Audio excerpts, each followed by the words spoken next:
There we go. All right. All live, all live. Josh says, you ready? I don't know exactly what he means.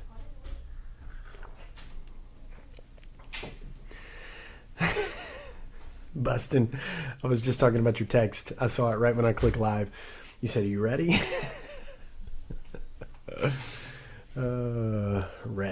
Ready. I have another background on standby if I need to switch backgrounds as well.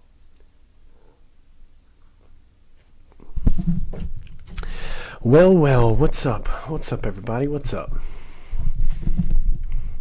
Kind of trying a different setup here. I got my microphone off to the side for my YouTube stream. Can you hear me? I guess you can't hear me. What's up, my friend? Gibran, what's your question? I'm trying to resituate all this stuff. Trying a different kind of setup here.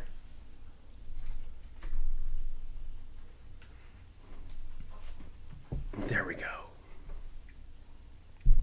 All right. YouTube is streaming.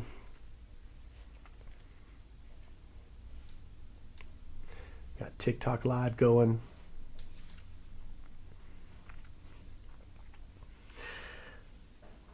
What's up, damn it, Mario? How you doing, my friend? No, let's see. I've gone live. I went live a couple of days ago. I've gone live weekly at least. Your algorithm's being whacked, man. Oh, what's up, Liam? Bustin'. Yeah, you missed me, man. But that's all right. What's up, 777? How are you? All right. YouTube says excellent streaming bandwidth. All good, bro, bad. Change your mind, want to go door-to-door converting heathens? No, not yet, my friend, not yet. Gibran, so if I have guests, when I have guests, normally I do on Fridays, it comes later on in the live. All good if you don't want to. Owen, what did I miss, Owen? Oh, if you want to share, I'd love to. Oh, gotcha. Yeah, let me just get in this thing first. But Gibran, I do have guests later on the live, but first I go live for a good little while. Just me in the comments. just me and my friends in the comments, and everybody, whoever wants to throw a comment out there, and I'll interact with the comments for a while. We like the chill vibes. Me too, man. Me too. That's why I kind of went with the chill background again. Can you see the background? Because in my live, I have stuff up there that doesn't allow me to really see it. What I believe about demons? Well, I don't believe anything. So I don't believe in demons because I don't believe anything. Hippie maxing this year. What's that? You ever talked about Dan? Oh, McClellan, maybe? I like Dan McClellan. I listen to some of his stuff sometimes when I'm on TikTok. I'm not on TikTok often. I'm really not. Man, hey, Bustin', look how when I don't have it really spicy, the views like just tank. Yeah, he's got some good stuff. He's in the more of the scholarly field, and he debunks a lot of the typical nonsense beliefs that people often hold within the religion. Thanks for reading my comment. Oh, thank you, Owen. Yeah, I appreciate you very much. Yeah, for sure. I might have to make a spicier background, Bustin'. No, it's all good. Doing pretty well, actually. How are you? Oh, I'm doing well, thank you. Hey, what's up, Bo? Yeah, I'm doing well, 777. Just sipping on some dark chocolate tea. Balrog, what's up, my friend? I'm rational about religion, but irrational about life. That's interesting. Interesting. No, it's all good, Bustin. The chill vibes, I really kind of digged. I really kind of dig the chill vibes like we had a couple of nights ago. That was pretty nice, man. Just kind of laid back and chill. I grew up in a super religious home and have left religion because I think it's nonsense, right, Owen? And it is. It is nonsense. You know, people believe it, obviously. And it's a happening. It's a happening of existence, you know. But it really is, it's just not true. You find truths in religion, but it was nice a few nights ago, wasn't it, Bo? You find truths in religion, but religion is not true. It's not the truth. I mean, you can find truth in all kinds of places. You can read Harry Potter and find truth, and Alice in Wonderland, and you know, you can find truth in all kinds of writings and books, but it doesn't make them true, right? The truth. And the same thing goes for religious writings. You read the Bible, you take part in religion, and you'll find truths in religion. You'll find truths in some of the writings, but it's not the truth. Right? It's just human beings who are grasping and trying to understand existence, right? They're trying to understand things just like we are. And so you have all kinds of motives being poured into the religion. You have all kinds of existential questions and they're creating these religions. You have all kinds of motives too, like, you know, grasping for power and control. I mean, that's all in there as well. That's part of the mix. You have socio-political climates to deal with and to think about. You have all kinds of interactions and influences and all of this energy charging in the creation of religions, but they're not true.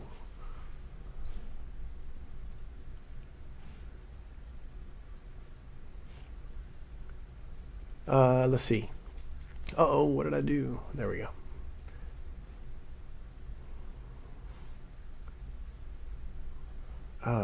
Let's see. I missed a couple of comments here. What things fill that space before you left behind after such a 180? Well, myself, like and I don't mean like myself in like Rick, but I mean like my understanding, right? My understanding fills that space because there really is. I mean, when you realize that you aren't separate from what is all around you, you're not separate from the environment. You are the environment. You are this environment. You are this present moment. You are existence itself. When you understand that you are the whole, right? You're not separate from the whole. What more could you need? What hole is there to fill? You know, there really is there's no need once you figure those things out. No. The ego is still there, but you see it in a different light, and you experience all of the human experience and drama, right? But it isn't the same. You don't experience it in the same way. Ever since I left religion, I feel so much more peace, exactly. And that's where you find the peace, because what I'm talking about is the peace, right? You figure out that, man, we are not, religion perpetuates the illusion of separation. It pushes it, it builds it, it encourages this illusion of separation. You have God out there somewhere, you have us down here, you have creation and us and God. That all this separation is built into religion, and it's all fake. It's all illusion. It's not reality. Reality is one flowing cosmic energy that creates that takes the form of all things, right? I mean, there is existence itself, this moment, this present moment, and it isn't existence and you are existence. You're not separate from it. And when you discover that, you do find the peace that religion promises that can never fulfill or never deliver. You fill that hole that was never there in the first place, really. The hole is created by that hole, where you feel like you're lacking something, is only created by the illusion of separation. It's created by the ego. We're waves. It's the ocean. I'm glad you put those emojis up, Bustin, because I want to direct people to rickquestionsthings.com, where I did just write about this. So let me pull it up and tell you what to look at in reference to these things that I'm talking about.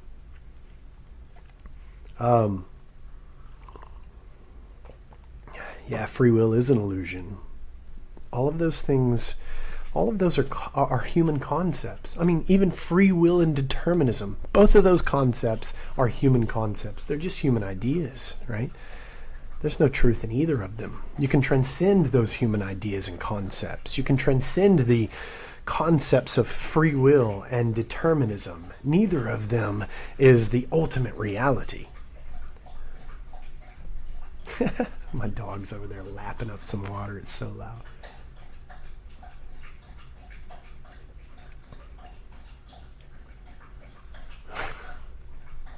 So if you go to rickquestionsthings.com, the last post that I wrote was called Rock Streams. It's called Rock Streams. And it is talking about the disintegration of the illusion of separation, how rocks and streams become a rock stream, right? But I wrote a post called The Deep Truth of Reality. And that's why Bustin' Biscuits, that's why your waves emojis reminded me of this, because I talk about a couple of analogies of reality and existence. One is that we are waves of the ocean of being, which makes us the ocean of being itself. If you're a wave of the ocean, that means you are the ocean, because waves aren't separate from the ocean. Waves are water. Ocean is water. It's all the water of the ocean. It's all the ocean, right? So that's one analogy that I talk about on rickquestionsthings.com. And then the other analogy is that we are all the paint of the painting, like we are all, which makes us the painting itself. You know, you look at a painting and you see waves, and you see a great wave, and you see a boat, and you see people in the boat, and you see all this, sea foam and spray and all that. But that's not really what you're seeing. When you look deeply at a painting, you see paint is what you see. Paint is taking the form of waves and boats and the sky and water and the sun, right? But those things are just forms that are created by the paint. And that's what we are. We are paint. We're all the paint of the painting, which makes us the painting itself. We are the forms of energy, right? We're all the cosmic energy, the flow of the cosmic energy of all things that energy, that one energy that's taking form and making forms of everything that you think you see and is separate from you, which is not. But I talk about that analogy in The Deep Truth of Reality as well on rickquestionsthings.com.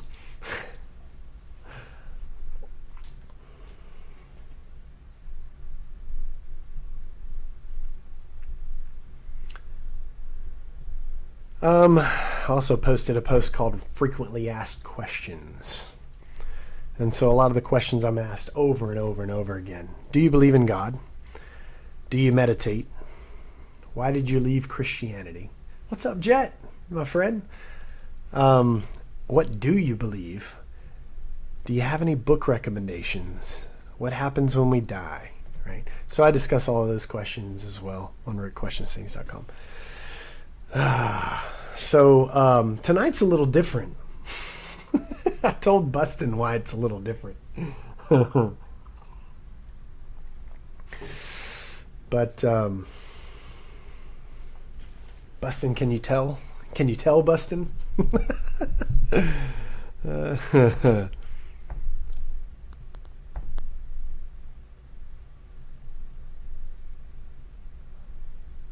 Let me make sure my YouTube stream is still rolling. It is. Okay, good. A little? What do you do for a living? Well, by day, I'm a teacher. I teach computer science, so I teach coding, Python coding. I teach entrepreneurship as well. Bo, thank you, my friend. You can tell a little. Hey, what's up, my mental? Good to see you, my friend. Good to see you. Good to see you. I'm just kind of getting acclimated here.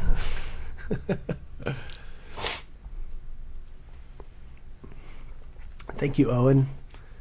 What music do you like? Man, I'm pretty eclectic. I really am. I'm pretty eclectic. Lately, No, I used to play the guitar. I played drums for a while too.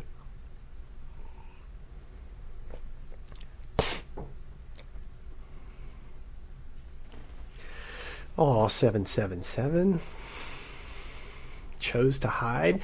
But there's no God to hide from. That's the thing. You're hiding from yourself. Me too, all over the place. You are hiding from yourself because there is no reheating some French fries. Yeah, when you say that I'm hiding from God, that is a belief that you're telling me. So you believe in this God that you think I'm hiding from, but that's purely a belief. It's merely a belief. But really, there is no God to hide from. There is no God to hide from. And you're trapped in the illusion of separation is what you are. French fries.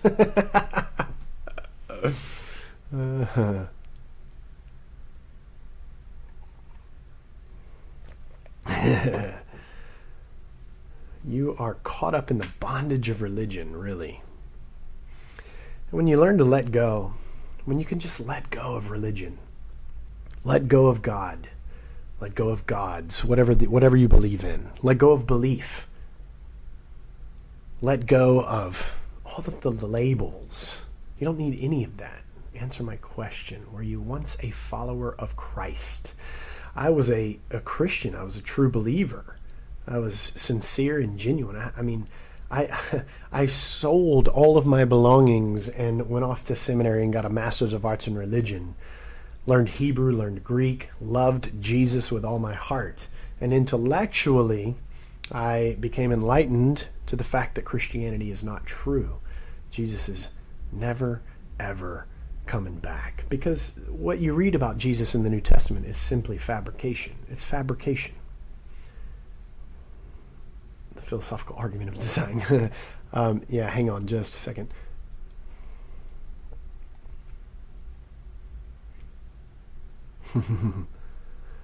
Yeah, I don't avoid any questions. I avoid parrots sometimes, Hammer, but that's it. Just parrots. But hold on. My mental. Yeah, here's the question you were asking me earlier. What about good and bad things we do or that happen to us? Well, good and bad, right, are human concepts. Good and bad exist in the mind, in the human mind, ultimately. Ultimately, there's no good or bad. Ultimately, it's just human concept. Good and bad are constructs that are created by the time and culture in which you live, right? So when you judge yourself for doing something that is considered bad, really when you judge, the judgment and the guilt is unnecessary, because when we focus on what we think is bad, we make it worse. We give it strength, right? So if we don't want to do certain things, for instance, and number one, there is a point where in this understanding of existence, when you realize that you are inseparable from the whole thing, and that is who you really are, your true nature, your true identity, the true reality of all things is who you are, right? That's who you are, inseparable from all things. The whole idea of good and bad lose their meaning, absolutely, right? It becomes just a relative thing that humans have conjured up that we experience as a human being. But when you understand reality for what it is, as this one non-dual existence, and you are existence, inseparable from it, well, then you realize that good and bad are just that. They're just human concepts, right? And you lose that judgment against yourself. But not only that, but good and bad, like those bad things that you used to do so much, right, kind of lose their power, because what fuels the bad things you used to do and don't want to do is the focus on those bad things. Like when you are concentrating on not doing those bad things, right, whatever it is you're not supposed to do, it just fuels it and gives it power, and it makes you want to do it more, right? And so when you realize, well, ultimately, there's no good or bad, right? There's no good or bad ultimately. That is just a culturally relative thing that we have as human beings. it really all loses its power. And you don't find yourself, you find yourself flowing with the process of existence rather than fighting against it or going with, this urge or that urge, because you're not fueling the urges, really. You're just not fueling the urges anymore, because that's not where your thoughts are. Your thoughts are just, you realize that your thoughts are happenings, right? They're just happenings. So you're flowing with the happenings. You're letting thoughts come and you're letting thoughts go. You're letting things come and you're letting things go. It's so hard to put into words, but this is experience. I mean, this is experience. Yeah, Tao Te Ching. Yeah, read the Tao Te Ching. It really does describe it very well, what I'm trying to put into words. And it's a little tough putting into words tonight because I went without alcohol for 33 days until today. It's Friday before spring break, and so as a teacher we had this big teacher party, and I went for a little while. My tolerance is super low. So now I'm drinking some tea, trying to get rid of that. But you know what? My mental, I don't feel guilty about it. I don't judge myself for it. It is what it is. It's a happening. What's up, Dupster? Oh, I do you're right on, damn it, Mario. You hit it right on the head. I love IPAs. Oh no, I know you wouldn't, my mental, but I was like tying it into what I was talking about a while ago, how we don't have to judge ourselves for these supposed good and bad things, and when we do drop those ideas, and see them for what they are, that they have no reality. We drop judgment against ourselves. We drop judgment and distinction, period. It all loses its power.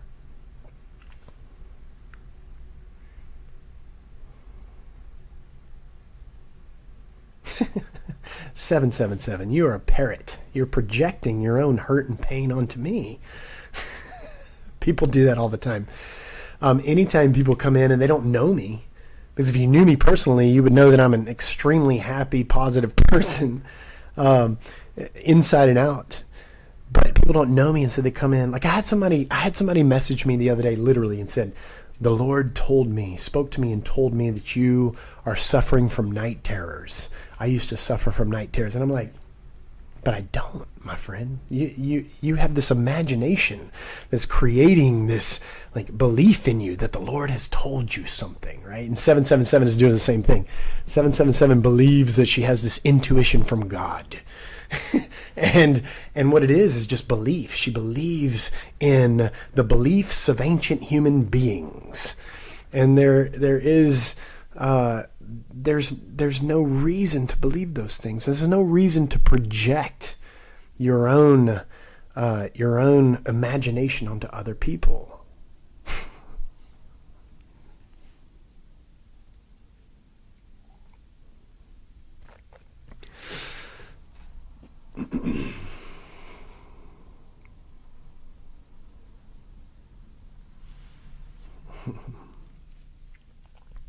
Be curious, not judgmental. Yeah, I like that.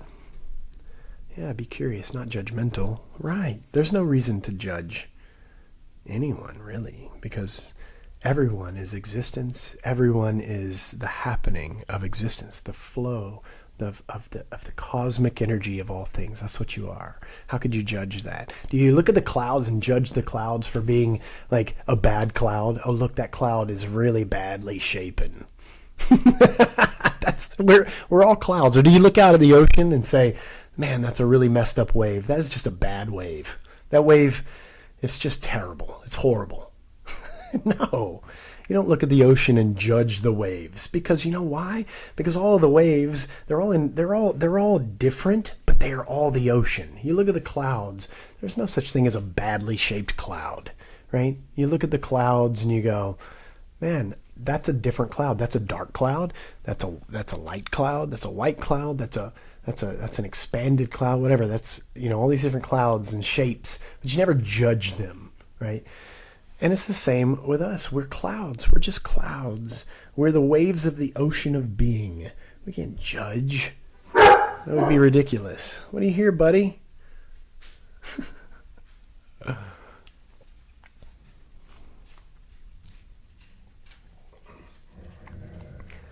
Astro, what you hear, dude?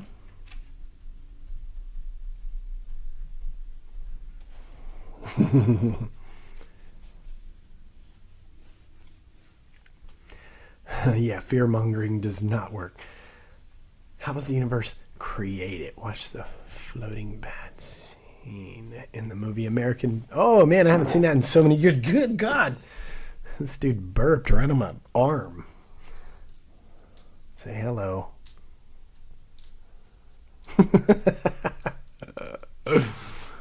Hey, buddy. What you doing? Oh, floating bag. You need to message me that and remind me. Remind me to watch that.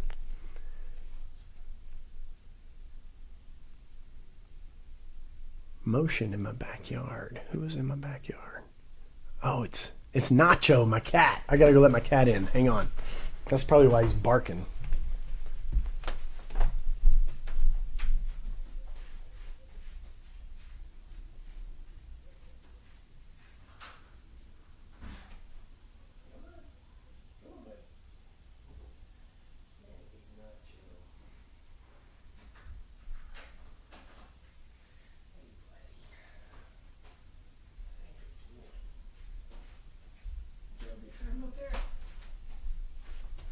You had a good time out there. Oh, Nacho's been chilling outside. Hey, buddy.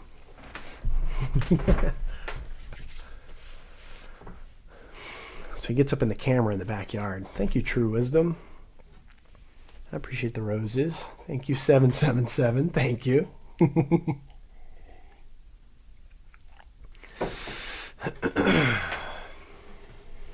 All right. It's very chill tonight, isn't it? Kind of like a couple of nights ago. I don't like this. I dig this. When I have a really spicy background, I have a lot more viewers, a lot more comments, but this is a lot more laid back. The comments are a lot slower, and I kind of appreciate it. I don't get as many parrots. What's up, Jay Will? What's happening? Thank you, 777. 777. Chill is good. Spicy is good too. 6 1/2 dozen on the other. Jay Will the parrot is back. What's up, man?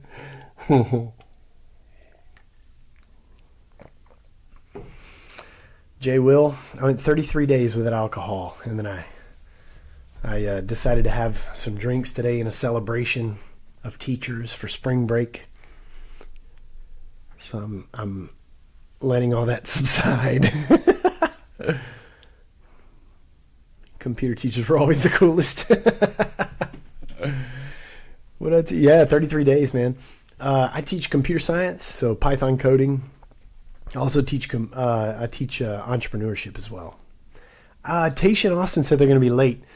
They were at some friends' houses, and they've been drinking a lot, they said. So they're going to join late if they join. Yeah, thanks, Owen. Next year, I don't think I'm teaching entrepreneurship. I think I'm just teaching all the computer science courses. So that'll be like 4 different computer science subjects that I'm going to teach, which is a lot, really. Teach me to be rich. I'm the wrong man to teach that. Too much liquor. Well, over 33 days, my tolerance did decrease for sure, because I didn't drink that much. I wasn't like, oh, I'm going to drink a lot. I had, several drinks, and I definitely felt it a lot.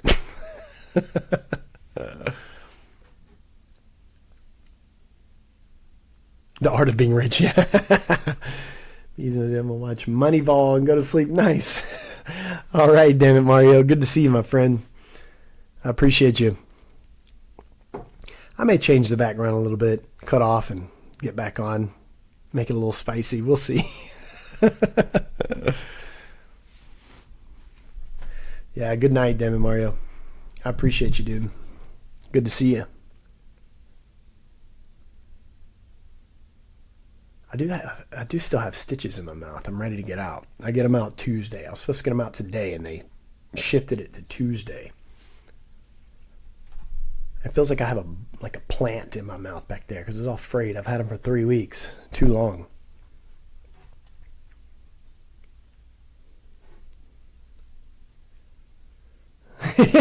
We need some birds. That's funny.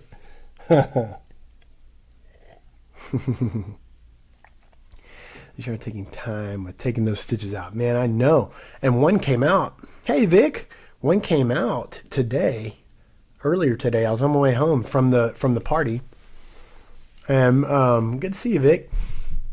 I was on my way home and one came out. So there's several back there. I mean, there's a lot of stitches for what they did. I don't know why there's so many.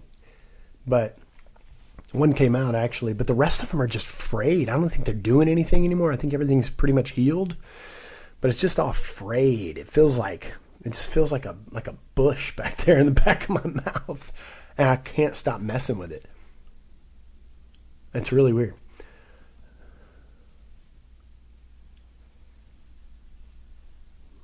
I saw a couple of comments that I want to oh, nice, big. That I want to comment on. Yeah, I've had the stitches for I think 3 weeks at least. Thoughts on, but the first work was done 5 or 6 weeks ago, and then I had the new work done 3 weeks ago. Thoughts on aesthetic practices. I know you're atheist, but I'm not atheist. I don't label myself. I really don't. I don't label myself at all. The evidence for evolution was one of the things that brought me away from God. Yeah. For me, it was more understanding leaving Christianity at least. It was understanding the historical context of Christianity and out of which Christianity was really born. Understanding that historical context for me helped me understand that this religion is a product of human beings in their own historical context with their own socio-political climate and motivations. And so there's really no truth to it. There are truths in it, no different than what you would find in Harry Potter or something like that. You can find truth in all kinds of writings and stories and myths, but it's not the truth. Still believe there's a man with magic powers? No. No, I just don't label myself. I believe in reincarnation. Any reincarnation believers? I'm a Jesus follower. There is no religion, just relationship, my friend. Acceptance. I really like the analogy. Thank you. How can I get over fear of hell? Well, that's a tough one. And for me, it was the first big doctrinal domino for me to fall in my journey out. So in my deconstruction, which wasn't a thing back then, I didn't know what deconstruction was, and no one was using that word. It's been over 10 years ago. It's been over a decade, maybe 12 years or so since I left Christianity, got out of ministry. But the first big doctrinal domino for me to fall was the doctrine of hell. When I realized that hell didn't exist, because Gehenna is a physical place. It's a reference to a physical place outside of the walls of Jerusalem that in the Old Testament was known as the Valley of Hinnom. And Gehenna is the Greek transliteration of the Valley of Hinnom. And the Valley of Hinnom in the Old Testament was a place where there were consequences of war. When God would judge his people, Israel, by the hands of other nations. God never came out of the clouds. And he would say, the scriptures would say that God was coming in the clouds, right? And he's coming in judgment. But you never saw this physical God coming in judgment. What was it in the Old Testament? Well, in the stories, God would take, the Babylonians or whoever, and he would use these nations or these other people as his instruments or tools of judgment, right? And so the New Testament, in the Old Testament, the Valley of Hinnom, there is all this judgment language associated with their corpses being thrown in the Valley of Hinnom. And, it's judgment language. And it's talking about the wars that Israel would go through by the hands of other nations, which were in the scriptures the tools of God, right? God's judgment on his people. Well, it's the same thing you find in the New Testament. Gehenna, the Valley of Hinnom. Gehenna is hell in the New Testament. And Gehenna is a reference to the destruction of Jerusalem in 70 CE by the Romans. So same thing, same story, same dance, same verse. It's the same thing over and over. People come in, they war against the Jews. This time they destroyed them, and they destroyed the temple for a second time. Slaughtered a lot of them, took most of them into captivity, or the ones that were left into captivity. And this was Gehenna. That's what Gehenna is associated with. So there is no hell, right? So to get over the fear of hell, I think you just need to realize the historical context out of which this doctrine has arisen. And it's a misinterpretation of even the scriptures themselves. There is no hell. You find a little bit of the mythical version of hell, the Greco-Roman version of hell, mingled into the scriptures. But for the most part, especially in the Gospels, it's talking about the destruction of Jerusalem in 70 CE with these roots of the Valley of Hinnom stories in the Old Testament.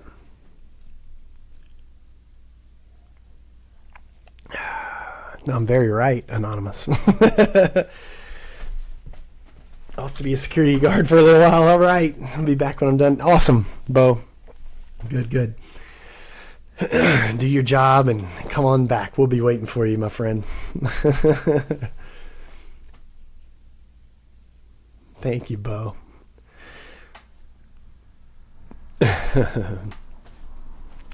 Near-death experiences. I've written about those as well. So I do want to point people to rickquestionsthings.com. What's up, Jay? Sukkamadik. Texas. Godfriensky. So if you go to rickquestionsthings.com, Godfriensky was there tonight. Godfriensky, there's something else going on in my mind right now. I'll have to text you about later. If you go to rickquestionsthings.com, I posted a few posts ago called Frequently Asked Questions. And one of the questions that I'm asked all the time is what happens when we die? And in that answer, because I'm given short, nutshell answers in this post, but in that answer, I talk a little bit about NDEs, near-death experiences, and I say on near-death experiences about which I'm often asked, I'm asked it all the time, really. In my understanding of the scientific research, there are bursts of brain activity, even up to hours after death, and during resuscitation efforts, which seem to be the cause of NDEs. These near-death experiences, not death experiences, by the way, they're near-death experiences. There's a reason they're called near-death experiences. They're not death experiences, right? They're near-death experiences. No one has ever come back from a true death experience, like a black brain, dead brain, death experience. No one's ever been had their head right and come back from it. That's just never going to happen. We don't have, I shouldn't say never. It just has never happened. It hasn't happened. No one's come back from a true death experience and to tell us about it. It hasn't happened. No one has ever completely died, I say, irreversible brain death and returned to tell us about it. No one has had their head removed and returned to tell about it. NDEs are explained by these bursts of activity still present in the brain. The experiencer may believe their experience was reality, much like a DMT experience.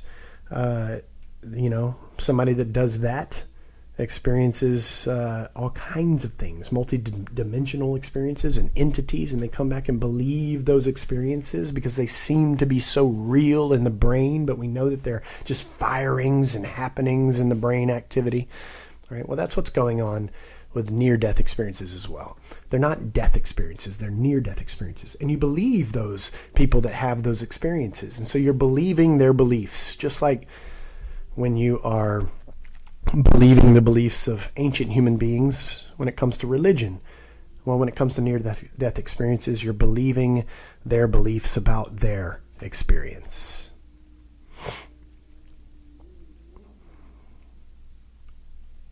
Yeah, oh yeah, Bustin. And even up to an hour, they've detected bursts of brain activity.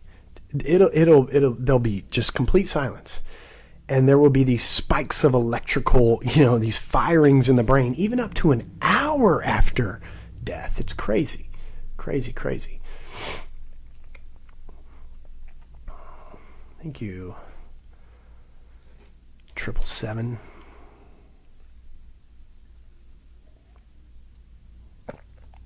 Thank you for the heart puff. Oh, Bustin', I don't think I'm going to be on too late. Speaking of brains. Yeah, up to an hour. I was actually doing some research on it when I wrote this answer.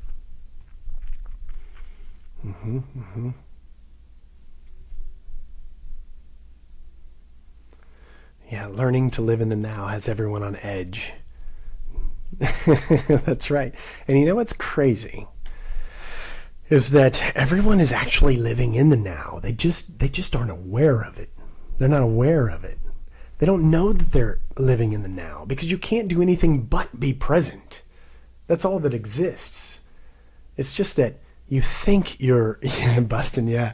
You think that you're not present because you're not aware of the present. Your thoughts are consumed on the past or of this or that somewhere out there or the future, anxieties or worries or whatever.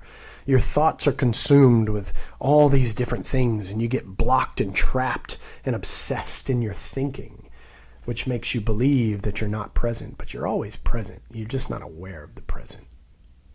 I'm gone. Busting. Me too, dude. Me too.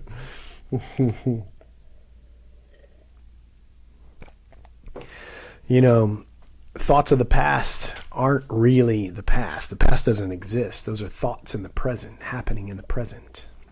Being worried about the future is just being worried in the present about imaginative present thoughts, because the future doesn't exist.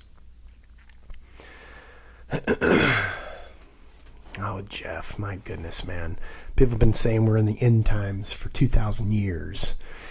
The Euphrates may dry up and then it will come again. It'll rain and it'll be there again, maybe in 100 or 1,000 years. But it's cycle after cycle. And Jeff, everyone just like you, that is just like you, has thought they were in the end times, and the end times were taking place in their lifetime. That day, right then, Jesus is coming. And he's not. He's never coming, my friend Jeff. He's never coming. Let it go. Let go. You're trapped in the bondage of religion, and you don't know who you are. Let go and go on your own path. Mind twist. Thanks. My mental. You still have that storytelling ability like a preacher.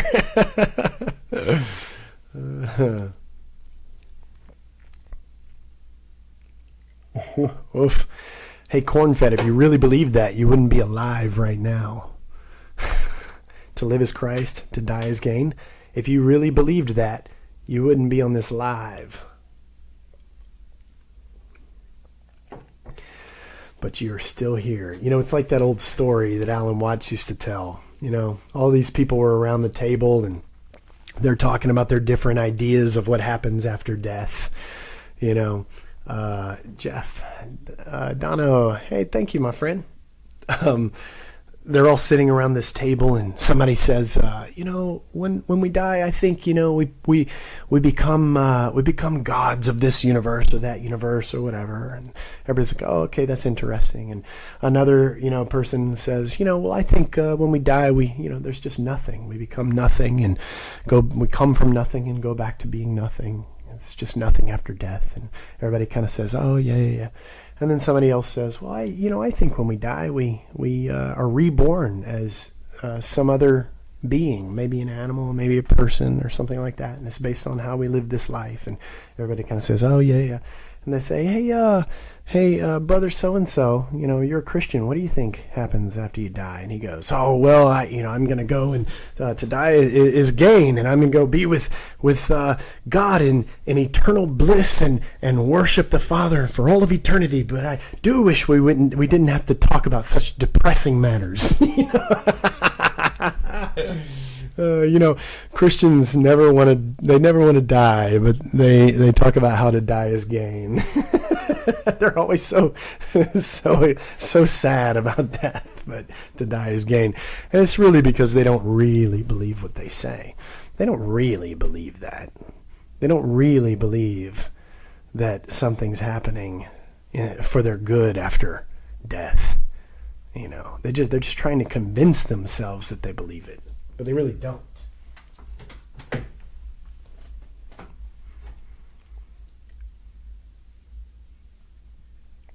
Yeah, I wonder why Christians don't look forward to I know, right? You don't know what we believe. Actually, I do, because I have a Master's of Arts in Religion from Westminster, and I was a pastor for several years, and I believed it wholeheartedly.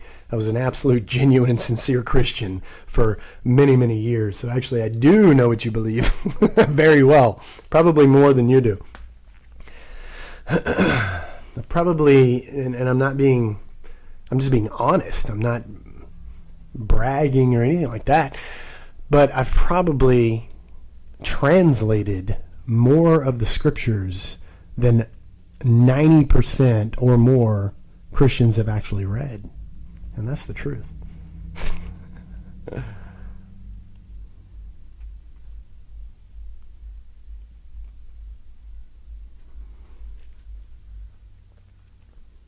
God put me in deep depression for years. Yeah, it has a tendency to do that, Angie. Religion is either going to make you very self-righteous, like some of the parrots, or very depressed, because you're either going to feel like you've been good enough and you've kicked enough sin out of your life and you feel chosen by God, and so you feel very self-righteous, right? Or you're going to feel dirty, grimy, and just beat yourself up forever because you can never live up to these ideals, because you want to be like Jesus. You want to be Christ-like. You want to be sanctified. You want to be made holy. And you don't see that taking place like you think you should in your life. And because of that, you become very depressed and guilt-ridden. And the preacher is up there convicting you constantly about your shortcomings and how you sin and fall short of the glory of God. But so you either become very self-righteous and you become somebody like an apologist, or somebody like that's like very proud and egotistical, or you become very, very depressed and quiet and feel like you deserve hell and question all the time whether you're really saved. Those are the two outcomes of religion. I know, that's it, right, Angie? Exactly.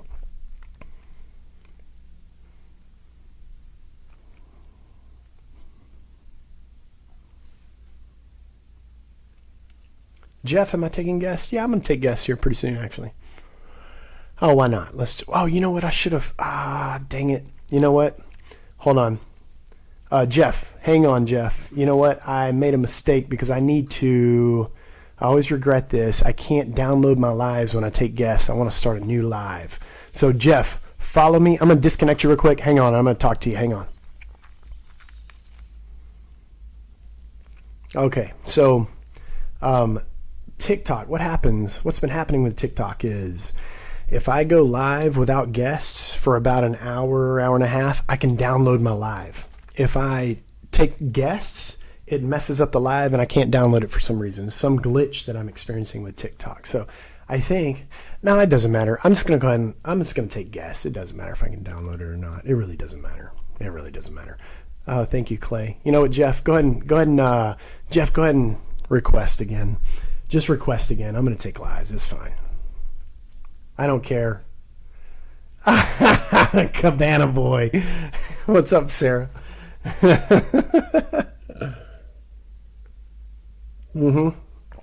Busted. I'm just like, fuck it.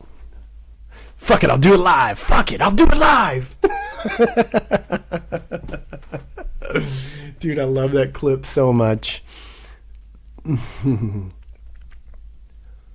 All right. We'll do it. We'll do it live, Jeff. Fuck it. We'll do it live. What's up, dude? How you doing? What's going on, dude? How you doing? Oh, pretty good, man. How are you? I'm pretty cool, man. I'm probably like one of the coolest Christians ever, so.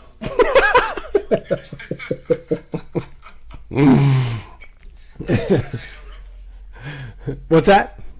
I said, how you doing tonight? Oh, good, man. Good. Have you been on the live before? I think once. Okay. Yeah, maybe so. I think once, yeah. Your picture looks familiar. So, is that you in the picture? Yeah.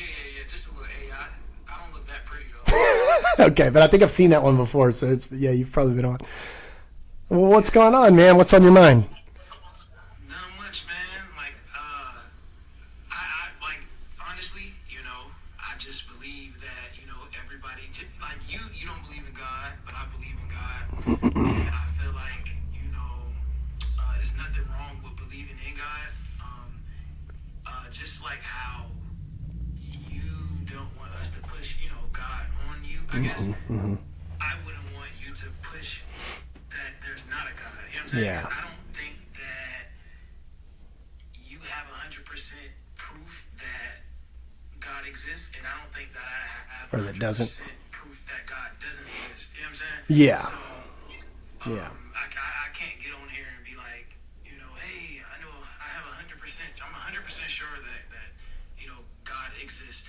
The reason I believe that God exists because I have evidence. Like I have my own evidence that God exists. And Sure. it actually helped me out. You know what I'm saying? Yeah. And I've talked about that before, and I don't think there's anything wrong with believing either. I wouldn't say it like that at all. I don't think there's anything wrong with anyone believing. I think there are things that in our own times and culture we would see that religion has caused that we would call wrong, but I don't think it's wrong to believe anything. Ultimately wrong is just a human concept, right? But I'm not evangelistic about not believing either. I get on here, like if you met me in my daily life, you'd have no idea. I'm not going to come at you and go, hey, let me give you this tract about why there's no God. You know what I mean? Like, I'm not going to preach to you and try to convince you there's no God. But in a conversation, it might come up. Like if we start talking philosophically or talking about, worldviews or ideas, then it's probably going to come up. And I enjoy talking about it. So I was a Christian for years and years. I was a pastor for years, several years. I got a master's degree from Westminster Theological Seminary. And it was so much of my life that I enjoy, even outside of it, I enjoy talking about it. I enjoy thinking about it, talking about it, having conversations about it. I also enjoy, if you go to rickquestionsthings.com, I enjoy other things like thinking about Eastern philosophies and wisdom paths, right? Like Taoism and Zen Buddhism and Advaita Vedanta, non-duality paths and things like that. So all of it's very interesting to me. So I love to talk about it. It's entertaining. And also, though, if I know that there are people out there who are on the cusp of a path that I've taken, right? I've gone through the process of deconstruction. I've been through that painful process. If I can say things that are that's gonna help them, that's a good thing for me. That's a positive thing. Yeah, like my mental. Exactly. Thank you. If someone is if someone comes along these things and hears me speaking about these things and it affects them in some way positive, because personally, I see the departure from religion as a positive thing. I mean, I really do, because for me, religion perpetuates the illusion of separation. It causes division. It causes war. It causes the breakdown of unity, just like politics. They really go hand in hand, religion and politics. But if someone hears what I have to say and it helps them break free of what I consider to be bondage, the bondage of religion, then I think that's a positive thing too. So there's a lot of things that go into my talking about this. It's not that I'm evangelistic about it, but it's that I enjoy it. And I know there are people out there that need to hear it or want to hear it, or that are at a point in their lives where it's going to help them in some way, shape, or form, So that's why. But I don't think it's wrong to believe. I would never say it's wrong to believe. And I think, Jeff, I feel like you're a good, sincere, genuine person. And if you need it, then I don't see anything wrong with it. It's a happening in your life right now. It's where you are, It's what you need. It's who you, it's a part of who you are. So there's nothing wrong with it. Most definitely. So I do got a question for you. So you said free. So what's the definition of, like, what is freedom to you? I have a definition. Yeah. What is freedom? True freedom. What is that? Yeah. Well, being free from belief, being free from fear, being free to the present, right? Being free to be aware fully of the present, and that this is all there is, truly. This is all there is this present moment. This is experience right here. It's all that we experience. This is existence. You're not separate from the present. You're not separate from existence. This is it right here. And when you understand that, you are totally set free from any myths. You're set free from the past. You're set free from the worry of a future. You're set free from everything that separates you from this present experience, right? And when it comes down to it, that's ultimate freedom. Realizing that you are inseparable from this moment, and this moment is inescapable. It's inescapable because it's who you are. You are this moment. You are this experience. When you understand that, that's total freedom. It's total freedom. It's not that you don't experience the human experience, but deep down, you're set free from even that, those waves of emotions and all of that stuff, right? Worry is a hard one for me. Yeah, exactly. And exactly, my mental, you still experience those human experiences. You still experience worry. You still experience anxiety, all those things. But there's a deep down understanding and awareness that all of that is really not the reality. The reality is you are the universe. That's what you are. You're the energy. You're the cosmic energy of all things. What do you have to worry about? What do you have to be afraid of if you are the cosmic energy of this entire thing that is called existence? So my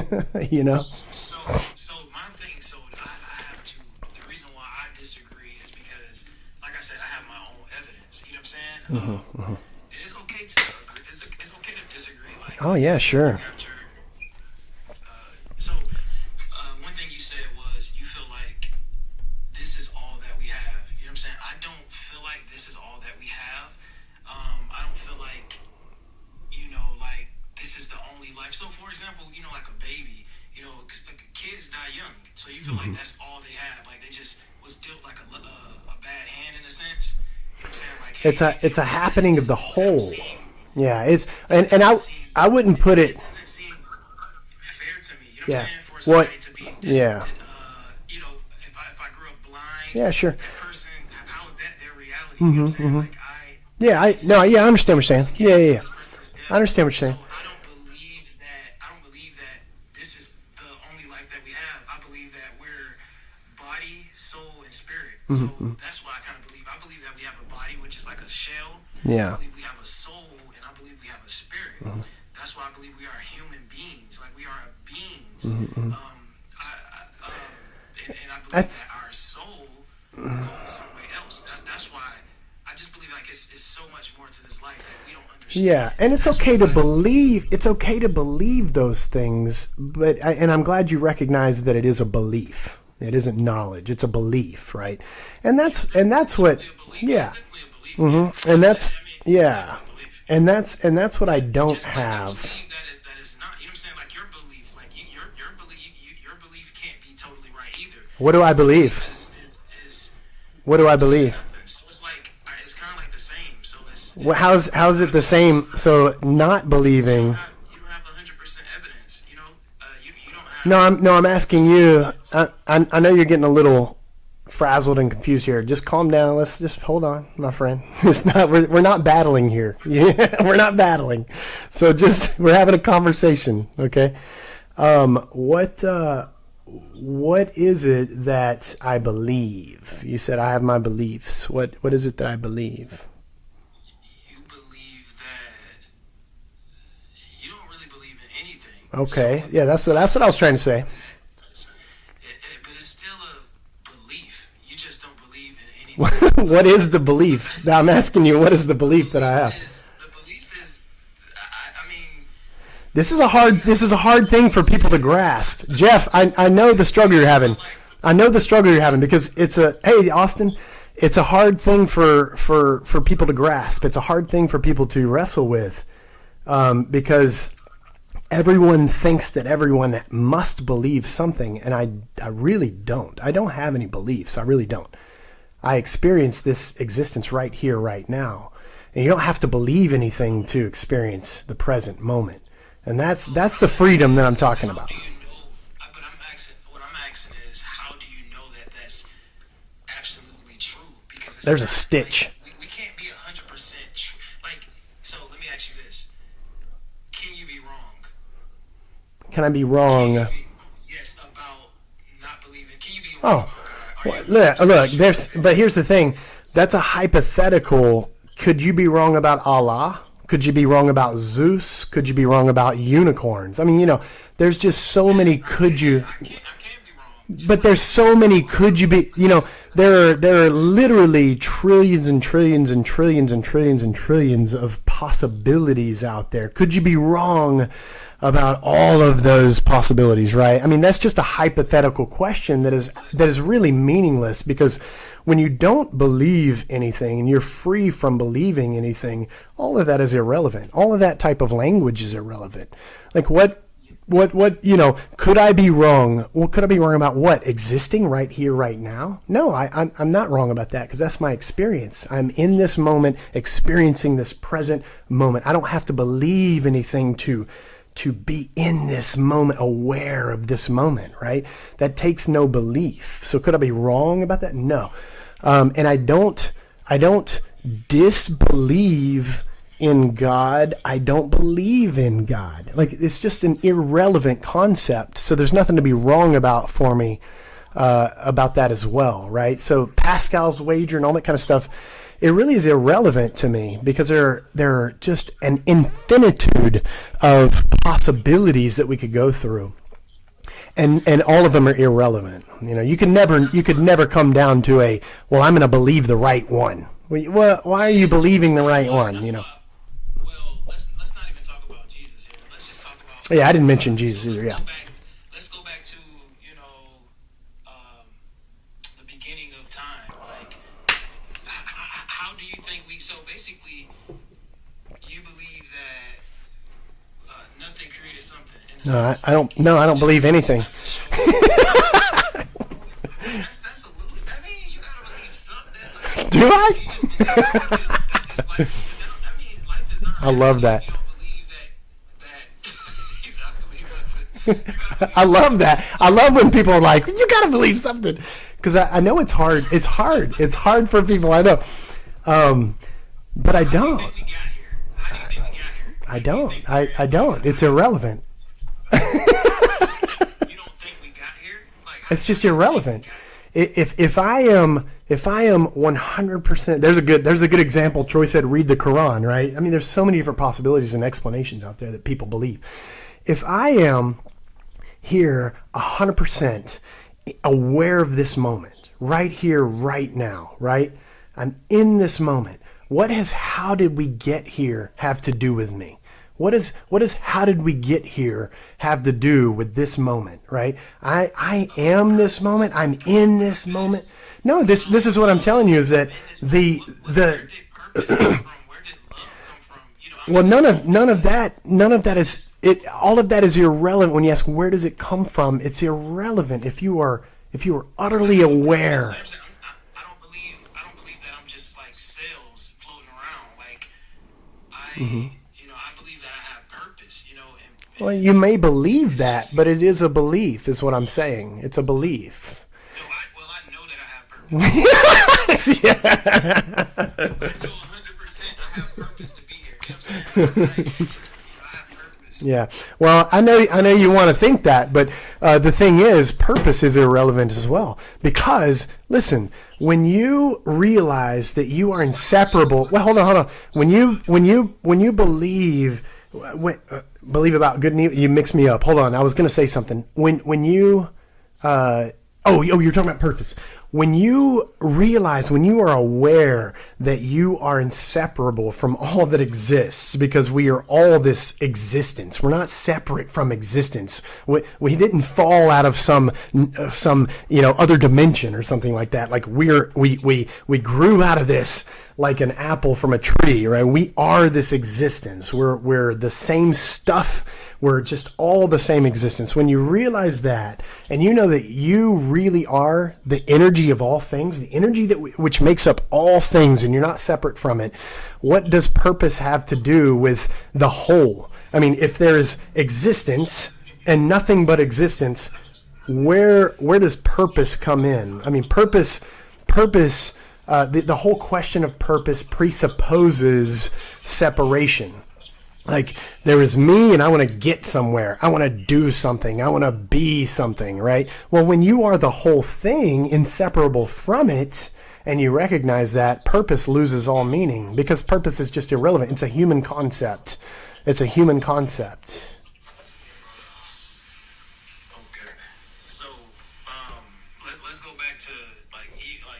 Do you believe so? Evil. You believe evil is a human concept too as well? It's a culturally relative. It's a historically culturally relative concept. I mean, it's a human concept. Yes. Well, man, that's what you believe. I don't believe it. You see it. I don't have to believe it. You see it. You see it because you see right now in this moment in various places of the world, there are different ideas of morality, good, evil. Everyone thinks they're on the good side. Everyone thinks that everyone else is on the evil side. And so it's all a human concept relative to where and when you find yourself. Okay, see, you know? I mean, like I said. And you don't have to believe anything. That's not a belief. That's just that's an experience. You see it.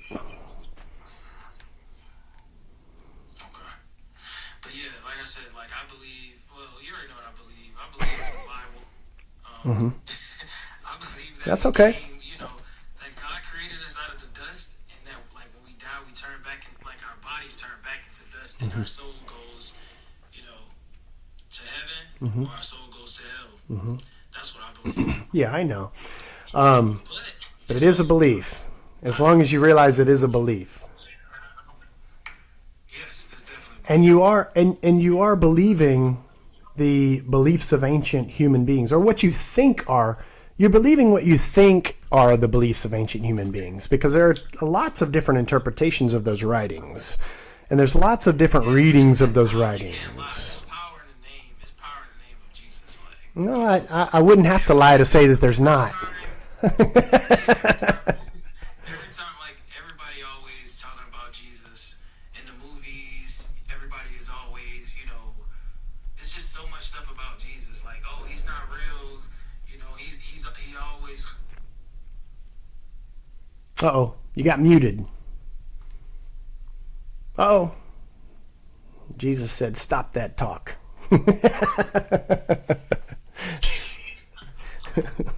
There you are. You back? Uh-oh.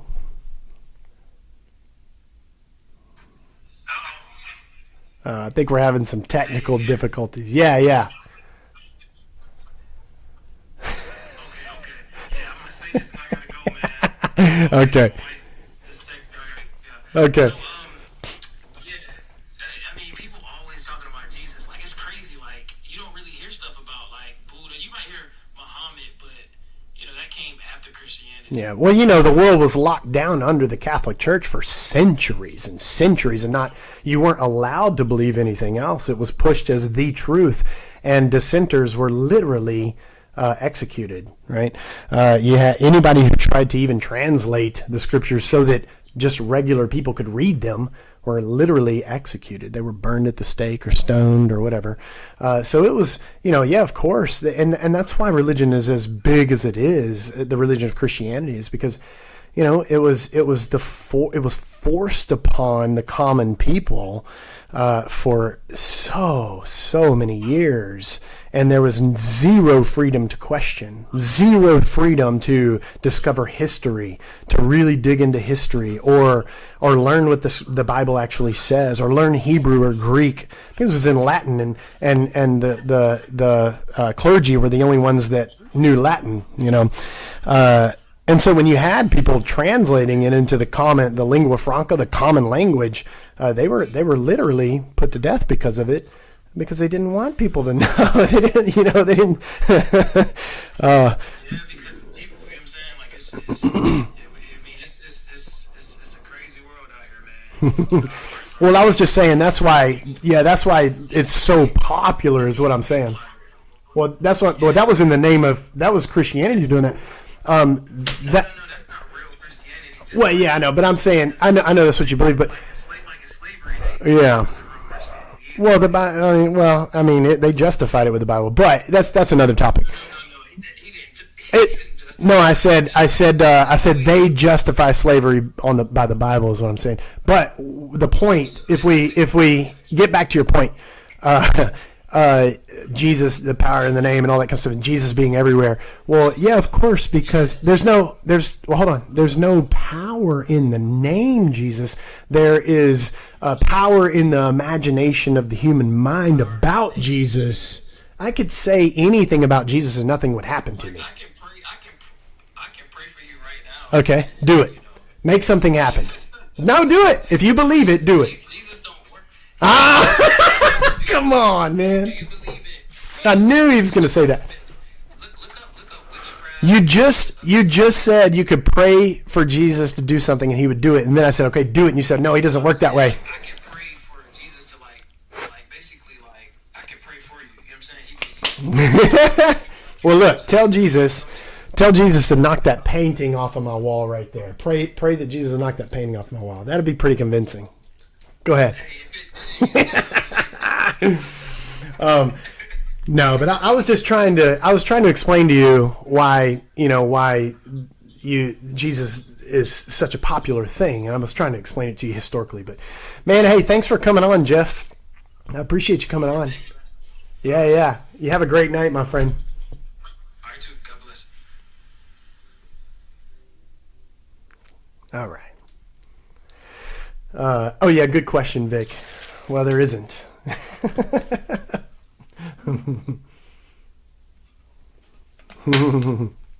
I did think it was pretty funny. He was about to say, I could pray in the name of Jesus. And I was like, okay, do it. Let's do it. Well, Jesus doesn't work that way. Well, the truth is, there is no power in Jesus because Jesus doesn't exist. So.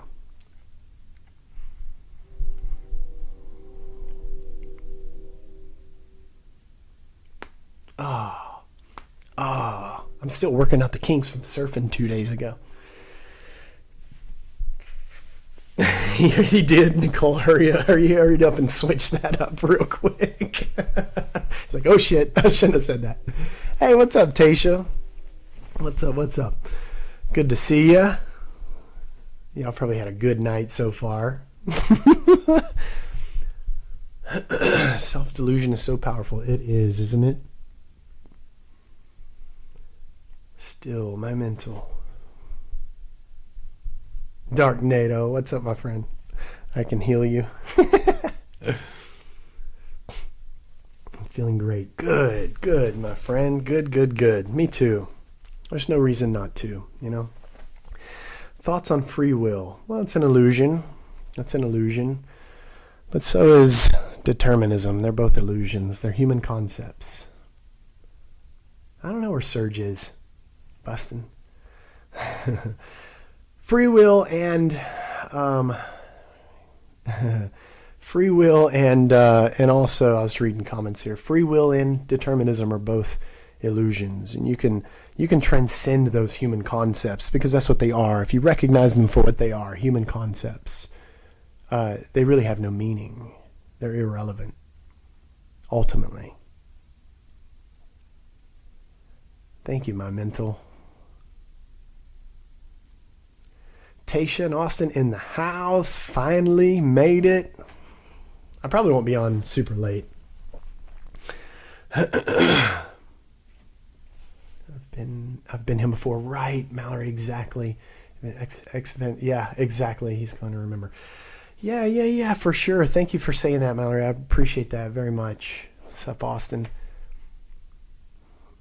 Universal truths. Well, that's a belief. We've heard that before.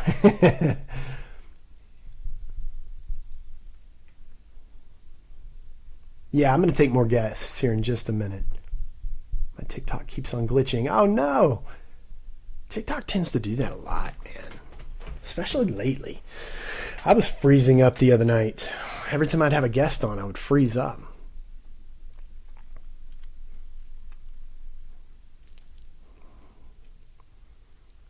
Dark NATO.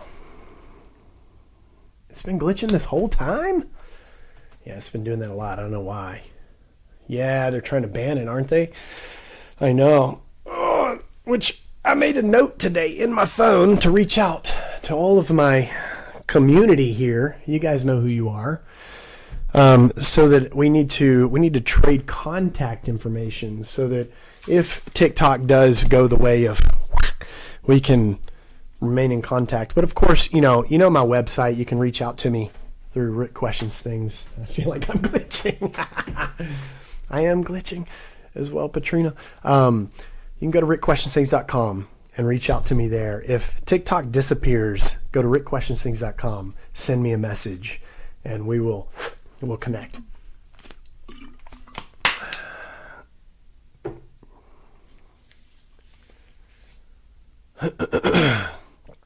All right. Glitchy. Man, that sucks. Okay. How is it? Am I freezing up? Is that what's going on, or?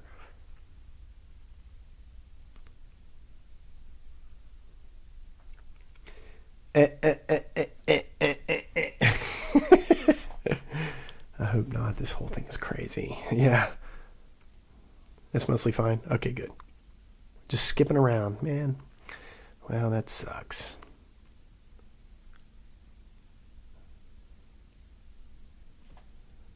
Oh, I'm good now. Okay. Yeah, okay. So see, again, when I bring up guests, it starts glitching out. That's what happened the other night, man. I don't know what's up with that. What's up, my friend? How you doing, brother? Good to see you again.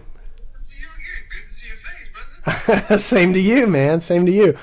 Hopefully we're not glitching out on everybody. So, apparently when I have a guest on, I start glitching and skipping around. Oh, okay. Yeah. No, it has been glitching a little bit, but, that's probably what the algorithm is going on. Yeah.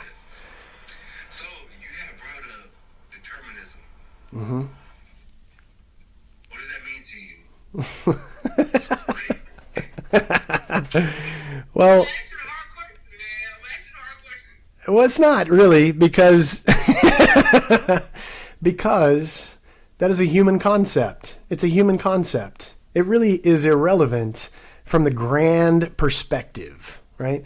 When you look at the universal perspective and you see all of existence for what it is, it's this present moment, right here, right now, and this one thing, right? This one inseparable energy of the cosmos, right?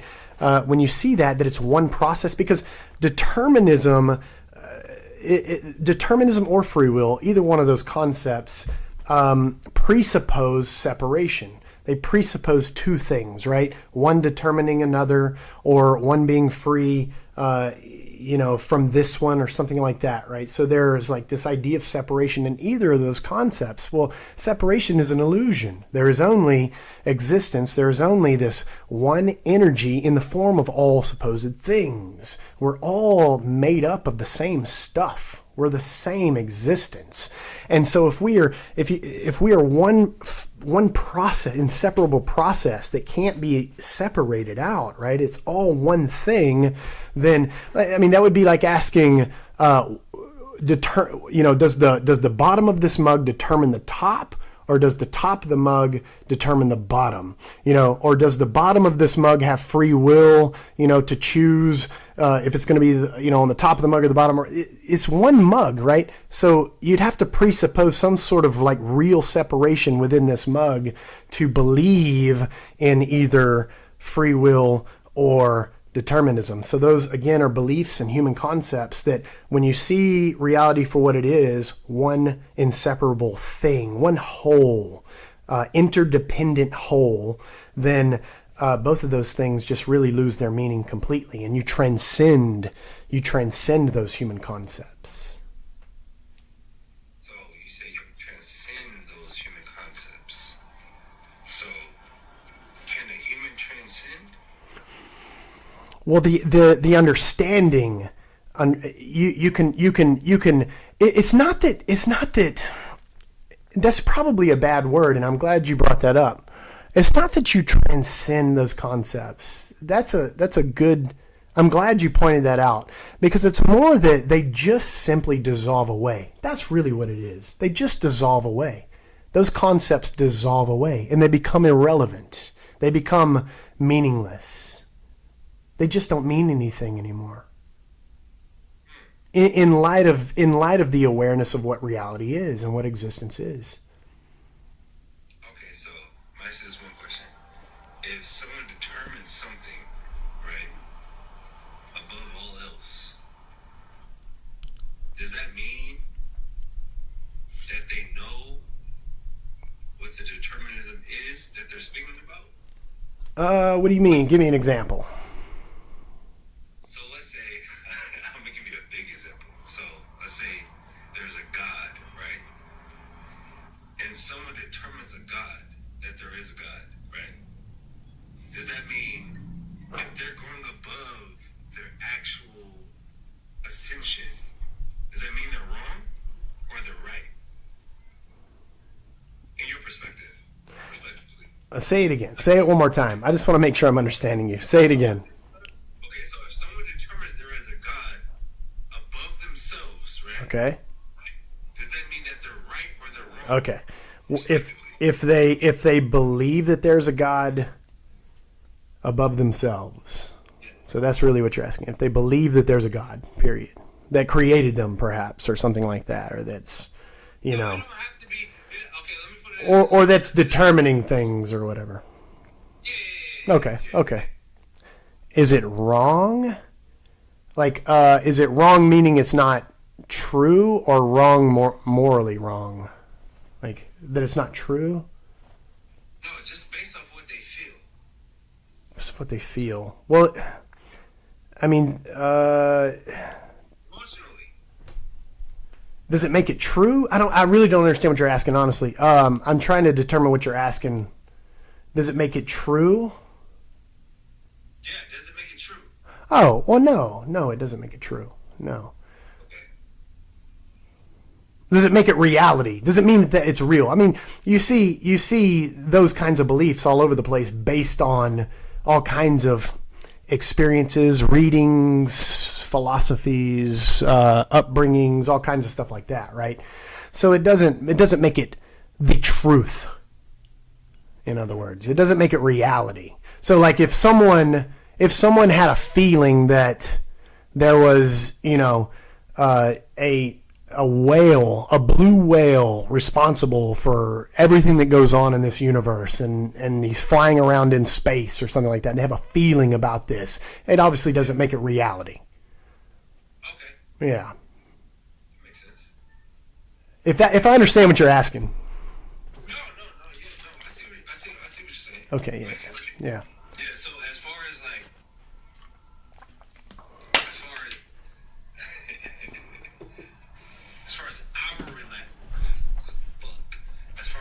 our reality, how do you feel about determinism and belief? How do I feel about it? Your feelings. I don't have any really, because, like I said, I see them for what they are.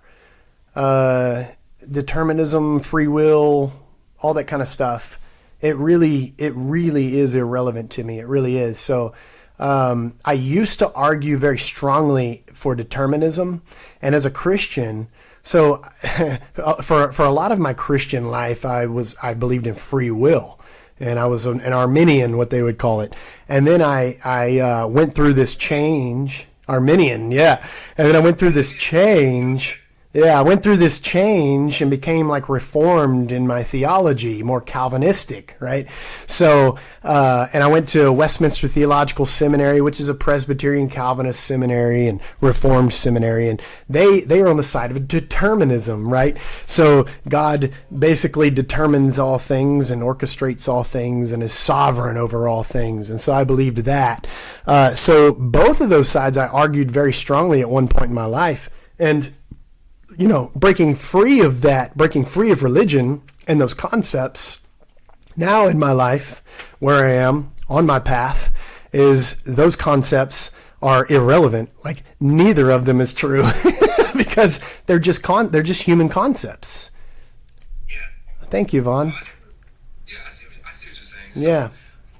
on your journey, so as far as your journey, and you alone, Rick, do you feel like your feelings are porous and permeable? Feelings are human. So to be human is to have feelings. To be human is to have emotions. But I think I'm aware of feelings in a way that I never was before, right? So I have this awareness of feelings and emotions. I used to have this practice where I would visualize and experience emotions and feelings as clouds just going through the passing through the sky, right? And I would be the sky, just these feelings and emotions and thoughts or things, right, are just passing through, but I remain the sky. So that was something that helped me along the way.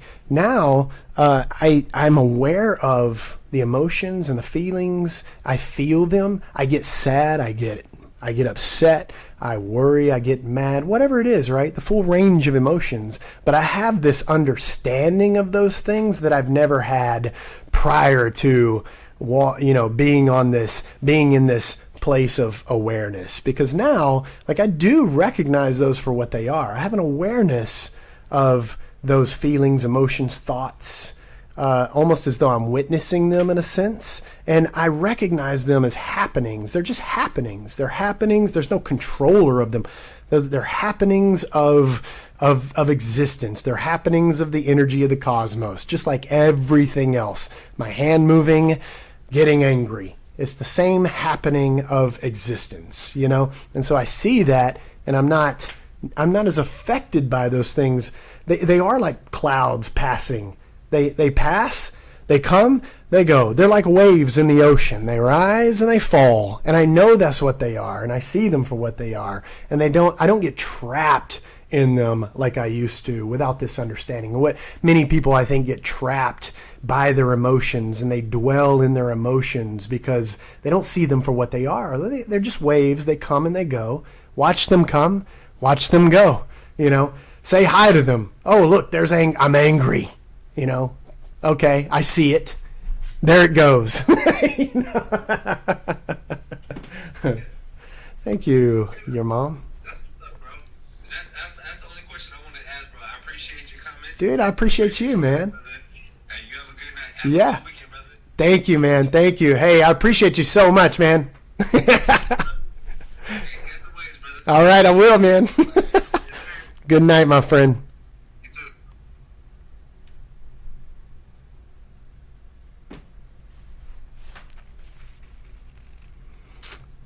I really like Dark NATO. He's a good dude. When he comes on and his comments, it's all genuine, sincere conversation. I love it. I love it. If you haven't noticed, I keep playing with these stitches back here still. I'm so ready to get them out. I've had them for 3 weeks at least. And I get them out on Tuesday. I was supposed to get them out today. They moved it to Tuesday. I actually had 2 stitches come out now today. One earlier and then one during this live. But I have so many stitches.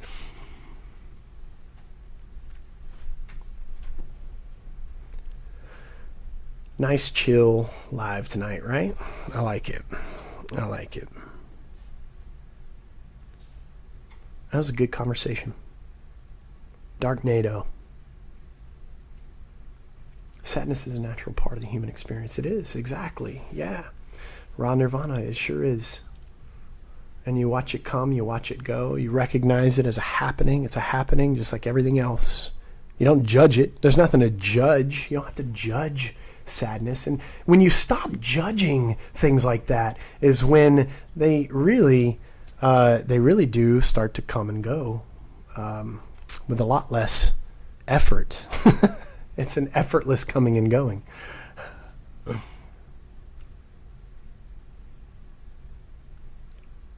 I can't stop messing with these things.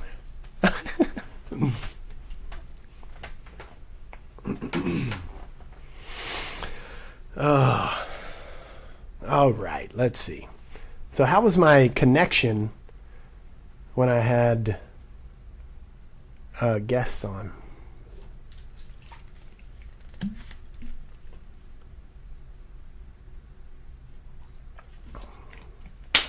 Glitchy. Good grief, man.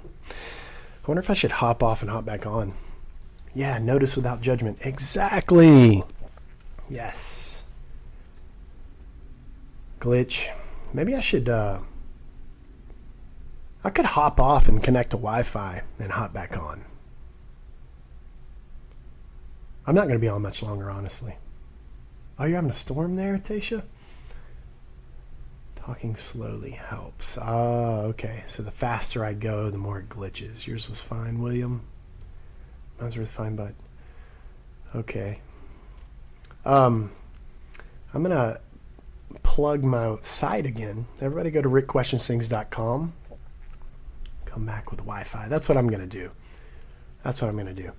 Go to rickquestionsthings.com, and if you start channeling aliens. We can fill in the blanks. Okay. But go to rickquestionsthings.com. I write about all these kinds of things. I write about all kinds of things. One of the posts I posted recently is called the deep. Let's see, what did I call it? The deep truth of reality. The last post is called Rock Streams. But I have posts like why I'm no longer a Christian. Oh, thank you, Von Zoom. I appreciate you. Yeah, everybody go to rickquestionsthings.com. Thank you, thank you, thank you. Oh, and then you're going to get on. Okay, cool. All right, Vic. I'm going to knock off, and I'm probably going to go get some water. And so it'll be a couple minutes, and I'll be right back on, though. Just give me a couple of minutes. You'll see me pop back up, but I'm going to switch over to Wi-Fi as well. All right. See you in a minute.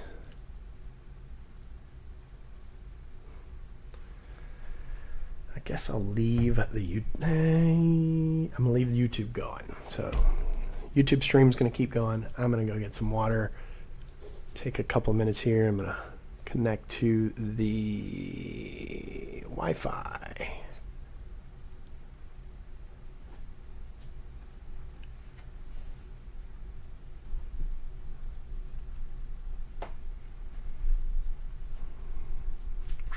Okay.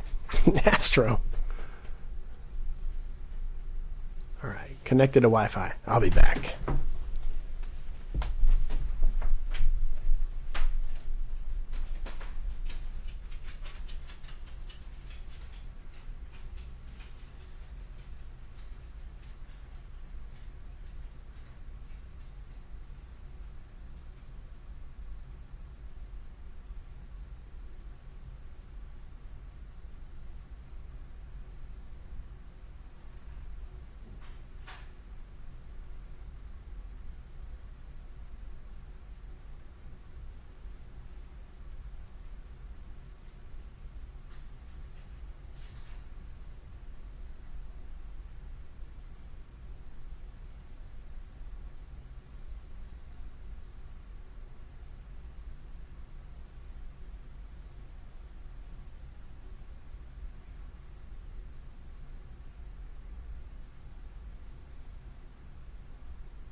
Okay.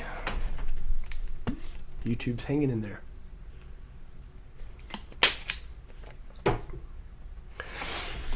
Let's see.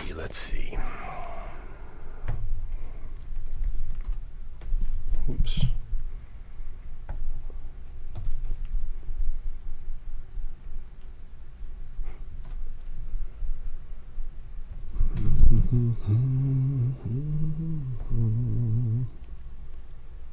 YouTube, you're going to hear me humming. Let me hum for you.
Okay.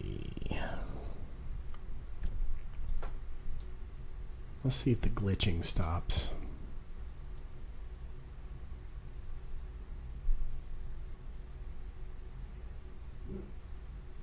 Astro. Astro.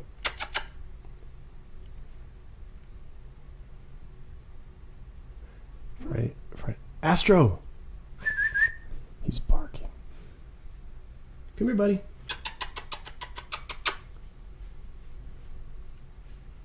Come here, buddy. Come here, buddy.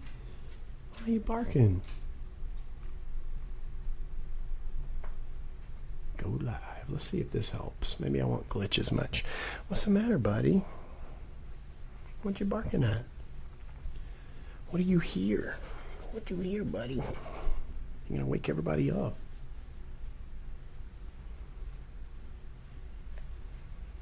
He's a good boy.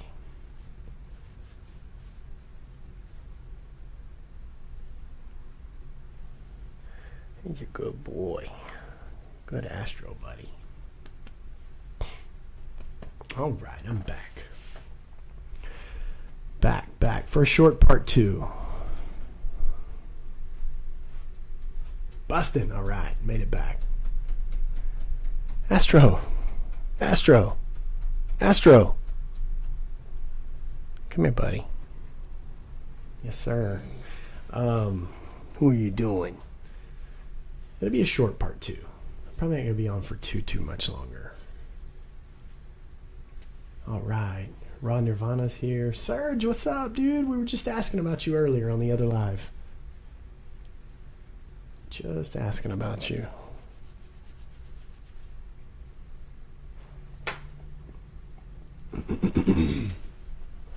Hey, buddy boy. What you doing? What you doing?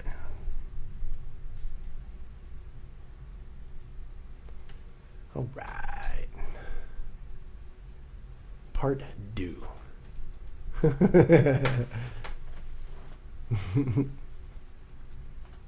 Hey, Steph. So this is live part 2 tonight. It's only going to be short. I'm not going to be on long. But I'm trying Wi-Fi because I was glitching a lot on the other. I was on cellular. Yeah, he's a sweet pup. He's a good boy. Look at that good boy. There he is.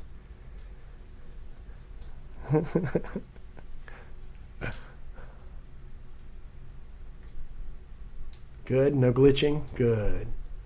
All right. Oh, put daughter's old dog. Oh, man.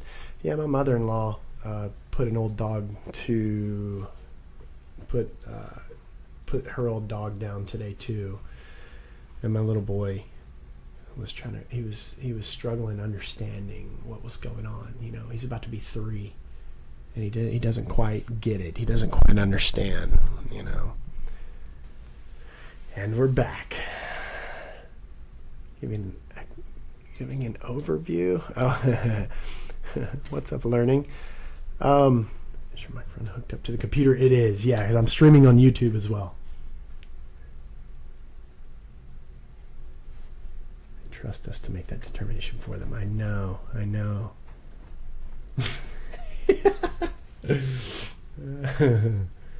You can't listen to that.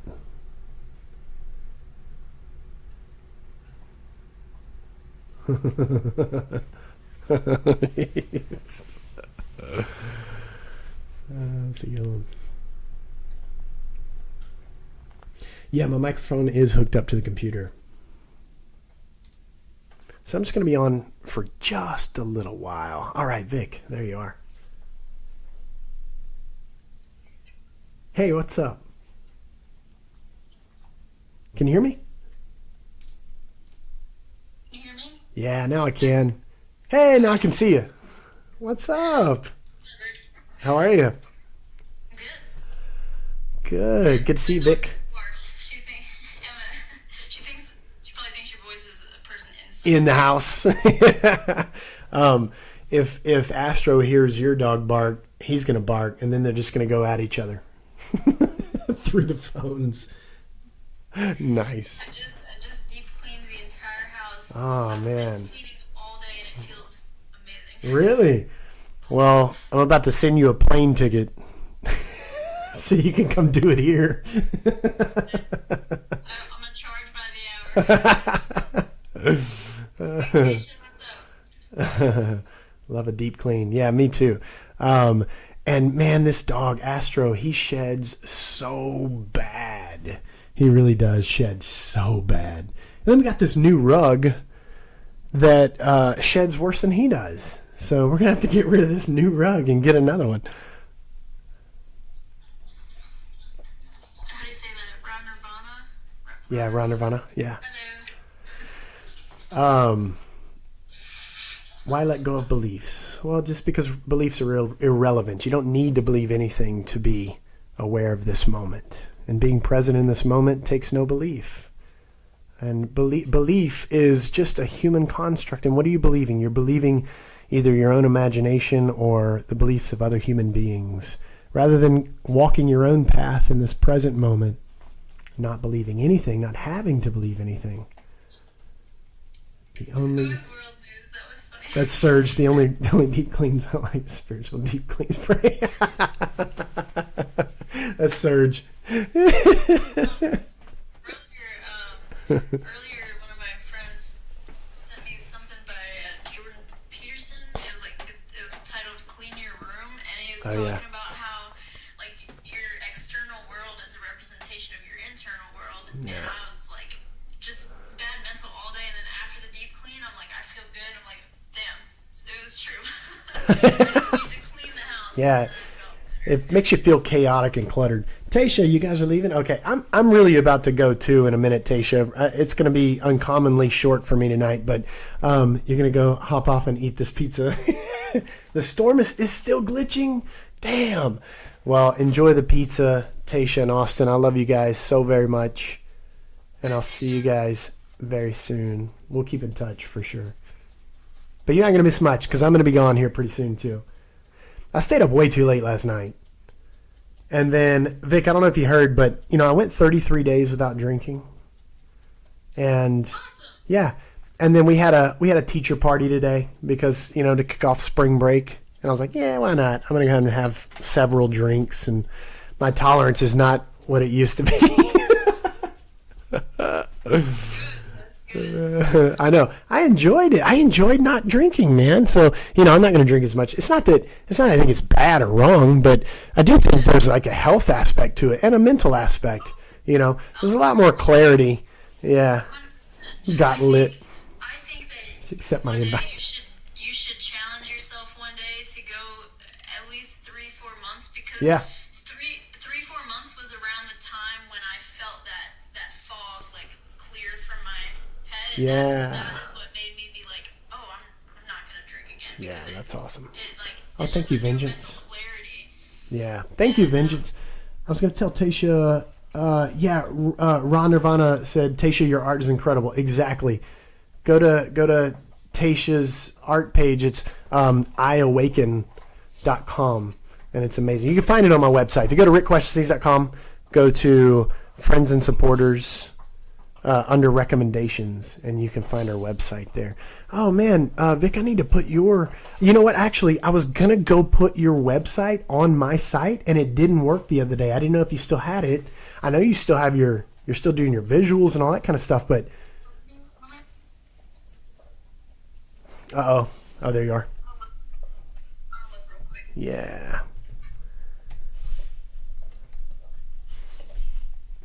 Uh-oh. I'm losing my guest. I'm glitching. The glitch is real. What's up? What's up, Rick? Surge, what's up, dude? How you doing, man? You talking about the Doing good. Cypher design? Yeah. Yeah, it's up. Oh, it is? Is it up for you? Let me see. How do you spell it again? PSY. Right. BER. And then design. Is it .com? .com. Yeah.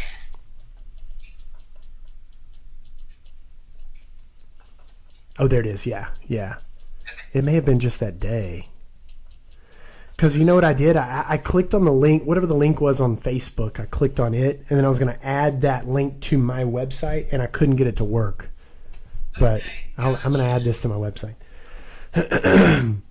Serge, what you been up to, dude? Not much, praise be to Jesus already. Blessings, Serge. Blessings upon you. My brother, apostle is in the house. Tidings. Yeah. Right now. Sha-ba-la-la-la-la. Serge, remind me. Well, I'll text you. Hey, what's up, all religious rejects? Good to see you. Oh, yeah, you can text me. Yeah, I'll text you. Do you know the Muffin Man? Are you on for a little bit? Or Yeah, just shortly. How long are you going to be on? Not long. I was on for almost 2 hours on the last live, and Shit. yeah, I was busy, damn. yeah, and so. The Spirit of God did not lead me to your life. So, but it's been real chill, and I don't have my spicy background up. I just have a real chill background that's not too. Spicy background. Like, My spicy background's normally like Spicy background Yeah. is when you see the comments with all the parrots. parrot that's after when it's parrot spicy after background. parrot. Yeah, thank you, all religious rejects. I appreciate you, my friend. Yeah, it's just chill tonight. Yeah, the spicy. When I have my spicy background up, it's parrot after parrot after parrot after parrot, and sometimes that's fun and entertaining. But it's just been chill. The last 2 lives I've done are just really chill, low view, chill lives. Just real, just a slow stream of comments that it's just been really cool and had some good conversations. Yeah. The chill lives. Yeah. Victor, how's Victoria? I don't think I've met Victoria. Is she your new apostle? No. I think we met before Surge. Yeah. I have no clue. I don't know. I remember. You like it, Josh? your Busted. personality for sure. It's probably been like a year, but I remember you. Slow is something I vibe with. Yeah, Bo. Just saw your comments on YouTube. The Muffin Man. Oh, yeah. No, I'm not glitching on YouTube. Right, exactly. It's a TikTok thing. YouTube right now too. Yeah, I'm streaming YouTube as well. Yeah, I've been trying to stream on YouTube and at least upload the lives on YouTube. TikTok's really been glitching a lot lately, man. And even the last live, I downloaded the live. The 2 lives ago, I couldn't even download it. It wouldn't let me download it. The last live, I downloaded it, and the sound syncing is off. My mouth is moving, and the sound is not synced, and I freeze up a lot on the lives apparently, especially when guests are on. It's a TikTok thing because I'm on. I tried it on cellular and on Wi-Fi, and it's still doing it. So. But it's been a good night. We've had some good conversation. I had a couple of guests on the other live, and we had some good conversation. I think some good genuine conversation. There was a guy, Jeff. He's a Christian, and he had a lot of questions for me. A lot of the the questions that I hear pretty frequently. But I think we had some good conversation about it, and he enjoyed it. I think he wasn't like one of the apologists that just want to come on and argue and don't really listen to anything. And then Dark NATO came on, and that's always fun and entertaining. Can you hear me, Serge? Am I frozen? Uh-oh.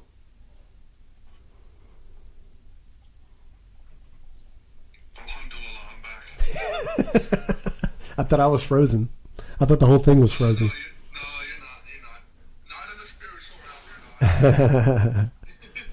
I had to give my dog some water. Yeah, Jeff. Yeah, right, Bo. Jeff is not a parrot. Exactly. He wasn't a parrot. Like, that was good, actual, genuine conversation. Jeff, is that the guy that you used to talk to all the time? No. He's a new guy. Is Jeff the guy who had evidence? Yes. Yeah. What's the other guy that used to talk on live all the time? Who used to, he did a few lives a while ago. He used to come up. I think Josiah. Is it him? What's going on with him? Is he alright? No, man. I haven't spoken to him. He stopped like responding to me and stuff for like months. And then he would show up in my lives and just like troll in the lives and like make fun of me and stuff in the labs. I'm like, Josiah, what are you doing? We're friends. What's going on? And he unfriended me on TikTok, and then and his wife unfriended me, and all this. It was just so crazy, dude. He just and I asked him about it, and he was like, I'm just trying to get the negativity out of my life. And I guess just the things that I say were getting to him, maybe. I don't know. He's experiencing some doubt and some spiritual frustrations. I don't know. That's all right. Everybody has their journey. So Abby, that's what Abby. I was about to. Yeah, I was about to do that. A good book to start with. I feel like The Way of Zen by Alan Watts is Yeah. a pretty good starter. I have this one. I have that one right here, just to hold up and say, "The Way of Zen." Nice. Oh wait, let me see if I can find mine. Or just read on Zen Buddhism scholarship. That'll also get you there. Yeah. D.T. Suzuki's good, but you know what? Isn't Zen a form of Buddhism, right? Yeah, Zen Buddhism. I just finished this book. So I read the small version of this book. This is an expanded new translation, and it's called The Other Shore by Thich Nhat Hanh. And it's a new translation. Huh? Who's the author? What did you say? The author of the Oh, Thich Nhat Hanh. Thich Nhat Hanh. Oh, okay. I thought you said something else. I was like, what? No, and it's a new translation of the Heart Sutra with his commentaries, and it is so good, man. It's so good. I really highly recommend it. I think I wrote that in my notes when you said that the other night. Yeah. Yeah, right. Zen is Buddhism meets Taoism. Yeah, exactly, Rod Nirvana. Are you now? Should I follow you as a Zen master now? No. No. Master Zen, how you doing? Rick's an entertainer. That's exactly right. I'm an eclectic. No, I am. The Way of Zen. I finally got this one. Nice. And I'm like, I don't know if you're like this, but I'm a highlighter, so I just highlight. I used to be. I used to highlight a lot, and then I started taking notes in my phone. I would read something and then put the note in my phone, and I just never go back and look at them. I need to just highlight again. Yeah, your phone must have little memory spots from all those notes, bro.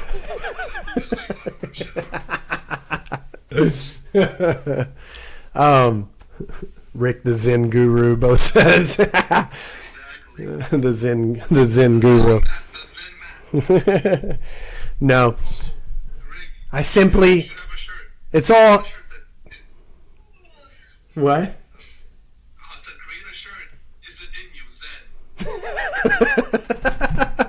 Is it in you? Is it in you? That's what its personality is. That's a cool shirt. Let me see it, Rick. Oh yeah, this is one of mine. It is. It's nice. It's nice. Thank you. That's one of yours? Yeah, I really like the colors. I might have to get that one. yeah. This is one of my So favorites. do you meditate? Do you meditate too? Like, do you follow all that, like meditation, or do you have your own way of? I'm on my own path, my friend. No, when people do ask me, you know what's funny? Alyssa, I haven't heard that in years. I used to get Kevin Bacon all the time. I just before he's illuminated. Kevin Bacon, the actor. I just wrote the other day. I put out a frequently asked questions post, and one of them was, "Do you meditate?" Because I get asked that a lot. And I said, "Here's what I said." I'll read it to you, Serge. I don't have a regular practice of meditation. It's real short. However, I live what I call a meditative life. So I am continuously aware of my true identity, true nature, true reality, which is that I am inseparable from the whole. Thank you, Brandy. So I'm inseparable from the whole. I am existence itself. I am the flow of cosmic energy taking on the form of all seen and unseen. I am continuously aware of the illusion of a separate independent ego, that all that happens is just that, the happening of the whole, waves of the ocean of being. And waves aren't separate from the ocean. Waves are forms of the energy of the ocean. Wave is just a word to describe the forms and movement of the ocean. But it's only the ocean waving. So it is with all things and events. Its existence, the ocean of being waving. So that's what I consider to be meditation, really, is an awareness of that truth. An awareness of who you really are, what you really are. You are the whole, your existence, existence itself. And that just being continuously aware of that is what meditation is. That's what meditation is. And just happening. That's what meditation is too. Meditation, you don't meditate to get something, to become something, or gain something. Meditation is like when people sit to meditate, it's to just to sit. She's sitting and meditating right now. Yes, yeah, exactly. It's just sitting. Do you ever meditate at all? Like ever? I mean, you could say that I do in that Bo, I just saw that. In, Well, no, you say you can meditate like you are meditating through life, but do What- you ever do like the sit down? very rarely. Every once in a while, but Abby said it sounds a lot like walking meditation, and I was just about to say that, Abby, that you could call it something like walking meditation or working meditations in practitioners do. Yeah, it's just Even just one conscious breath is meditation. yeah, right. So there's nothing, it's good. I think it's probably good to sit and have a regular practice of meditation, but I think most people think of surfing. Surfing is a form of meditation, Bo. Exactly. On my YouTube streams, Bo said surfing is a form of meditation, and it is. I think most people who say, "Oh, I want to sit and have a practice of meditation," are thinking of it in terms of it's going to get me somewhere. It's gonna help me obtain something, or But meditation really is like it's a happening of existence is what it is. And so when you're aware of that, then everything becomes meditation. Everything becomes meditation. Like sipping on your tea is meditation. Speaking. Huh? I got a comment on what Alyssa is saying, because they're saying you're not qualified to talk about this. But She's kind of loony. Qualifications are something that humans made up. It's literally Exactly. it's made up. So anyone can talk about anything. You have to be qualified. That's Yeah. something that Well, Alyssa has a whole lot of beliefs. She's got a whole lot of beliefs, and she gives those beliefs in very strong comments sometimes that are just like out there and kind of wacky. Just to be honest, I don't know what Alyssa believes because it's just all over the place. But she doesn't think I'm qualified, and she says you need to become ascended and all those kinds of things, and I'm just like, that's just all, Alyssa. That's just your beliefs that you're telling me. I don't need to do anything. I don't need to be qualified about anything. I don't need to obtain anything. I have nothing to obtain. Okay, I'll be right back, Rick. Okay. Emma needs to go outside real quick. Okay. And unlike Dave, I don't bring the phone with me for her. That's awesome. I haven't seen Dave in a while. A couple of weeks. Bustin'.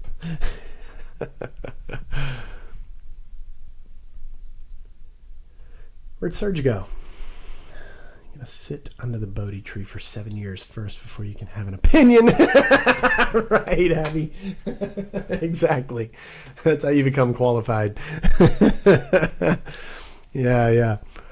And you have to stand on your head, too, for the last 2 of those years as well.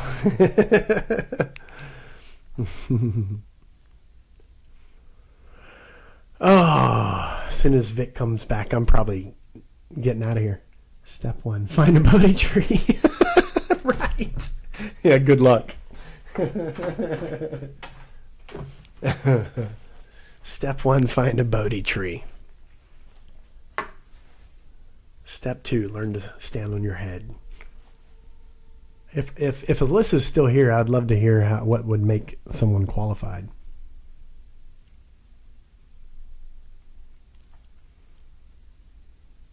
Just out of curiosity. Nah, she jetted.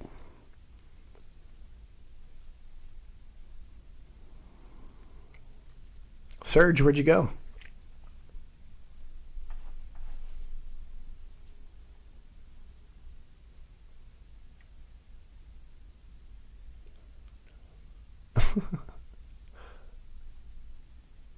It's a yeah or no question, Kevin.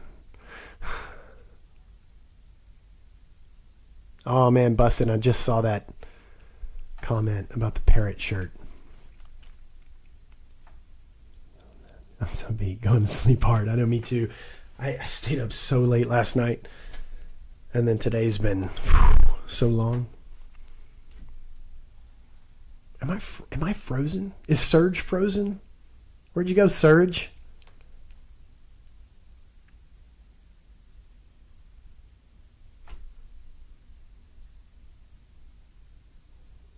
A shirt I saw had two dogs sitting in lotus position, with one dog saying to the other, the key is to learn how to sit and stay. That's awesome. I'm good? Okay. Oh, he said he'd be right back? Okay. I didn't hear him. Yeah, because when they get back, I'm going to go ahead and say my goodbyes. That guy Kyle never came back, I guess. That wanted to go live. It is cold. It snowed this morning. Really? Yeah. No way. What is it? What is it there? What's the temp? Let me see. Right now it is 29. 29? Holy shit. Honestly, I love it. Like, being from, I mean, you know this, being from Louisiana, like, seeing snow is like a whole other planet. So every time I wake up, I can be in the worst mood, right? And I look outside and it's snowing, immediately I'm just a happy I'm just like, oh my gosh. It's like a winter wonderland. That's awesome. It's 70 degrees here. Hey, what's up, Valentin? Jay Will. Oh, he's asking you. Denver. I'm in Galveston, of course. She's in Denver. Yeah. Hey, Valentin. Yeah, Valentine. Everyone here hates the snow too. I'm the only one that loves it. Really? Yeah, I've just never been a fan of the cold, like the super cold. But of course, I'm like, I like the beach. I like the shit. I'm in BFE land. I think it's 53 here, ready for warmer days. Yeah, 53 is still cold, man. That's cold. Yeah, I do too, Jay Will. I would much rather heat, but I really love the 70 degree like sweet spot. Of course, that's perfection. And that's what it is right now. We're like in the in between state of what's your demon's status?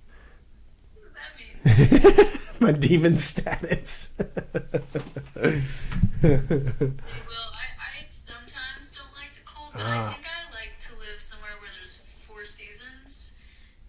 I just moved here from Arizona, so escaping that 120 degree summer man. was like a must. That's a scorcher. And I love cold. I'm There's once an avid excited to snowboarder. see this Nice. one here. Yeah.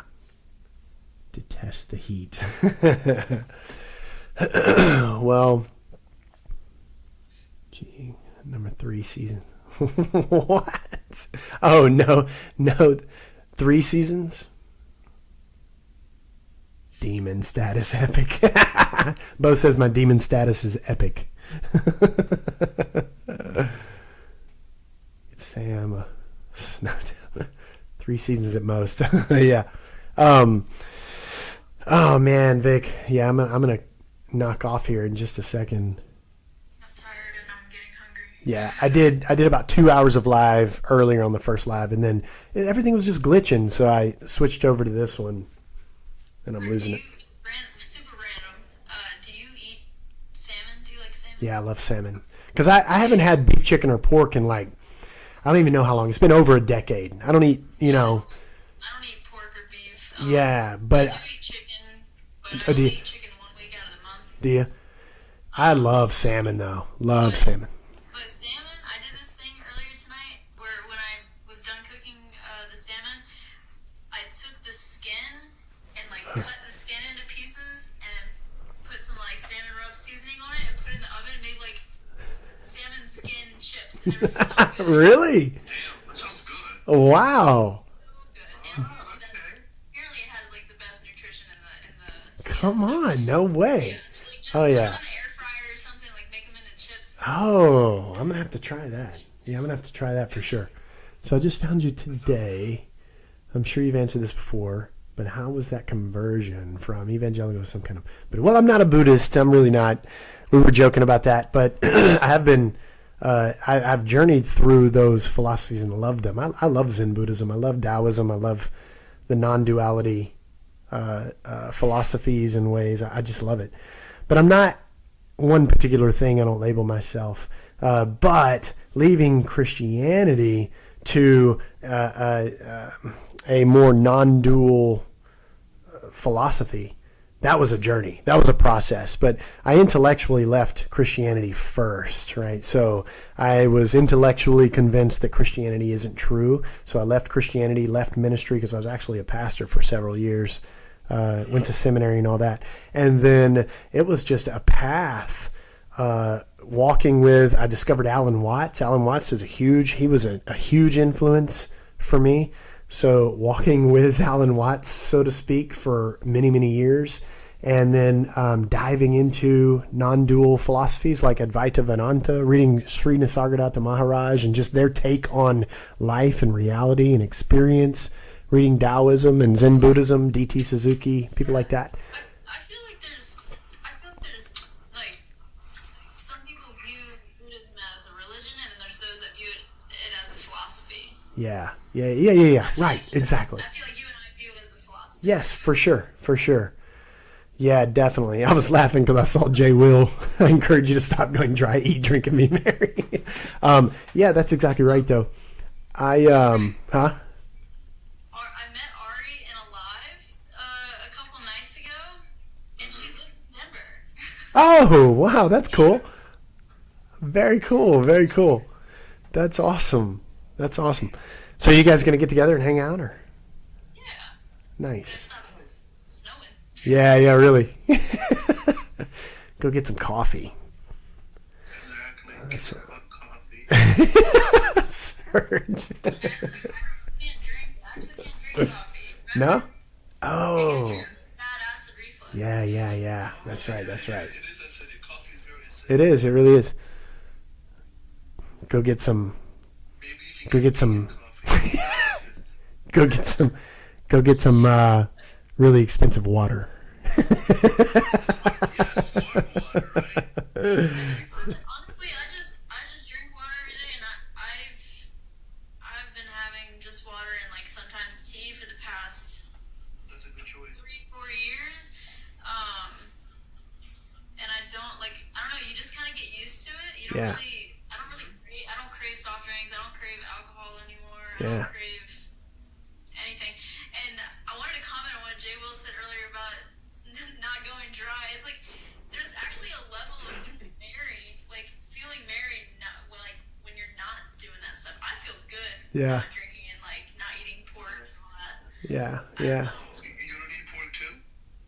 No, I just eat chicken and eggs and fish. So are you vegan or something? Abby, yes. No, I eat chicken and eggs and fish, so I'm not vegan. I just don't eat pork and beef. Cool. Nice. I was vegan for 2.5 years. Early on. I was vegan for two years. Abby, have you ever experienced? Vegan, and I don't think I'll ever be vegan. I respect the Veganites.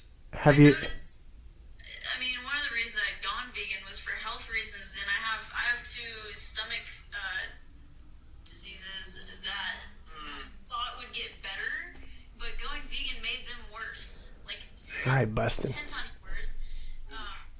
So last year in October, I Bustin' stopped on here eating still. vegan, and my acid reflux is like not as severe.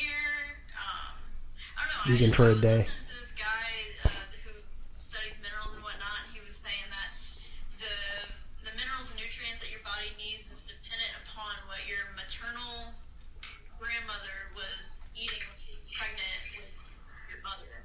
So it's like if you're not eating those foods, you're doing your body a disservice, and it just made everything worse. Like the IBS, the acid reflux, everything just got 10 times worse. So Yeah, Jay Will. It is tough on the budget. Balancing the human microbiome can be tough. Abby said earlier, have you ever experienced ego dissolution? It's quite an adventure coming back from it. Yes, I've had those experiences. Yeah, for sure. And then when you realize, ego is a happening of the whole. Ego as well as, people. I get comments sometimes like, I'm looking for someone who has dropped the ego completely. I'm like, wait, I have a statue of Buddha.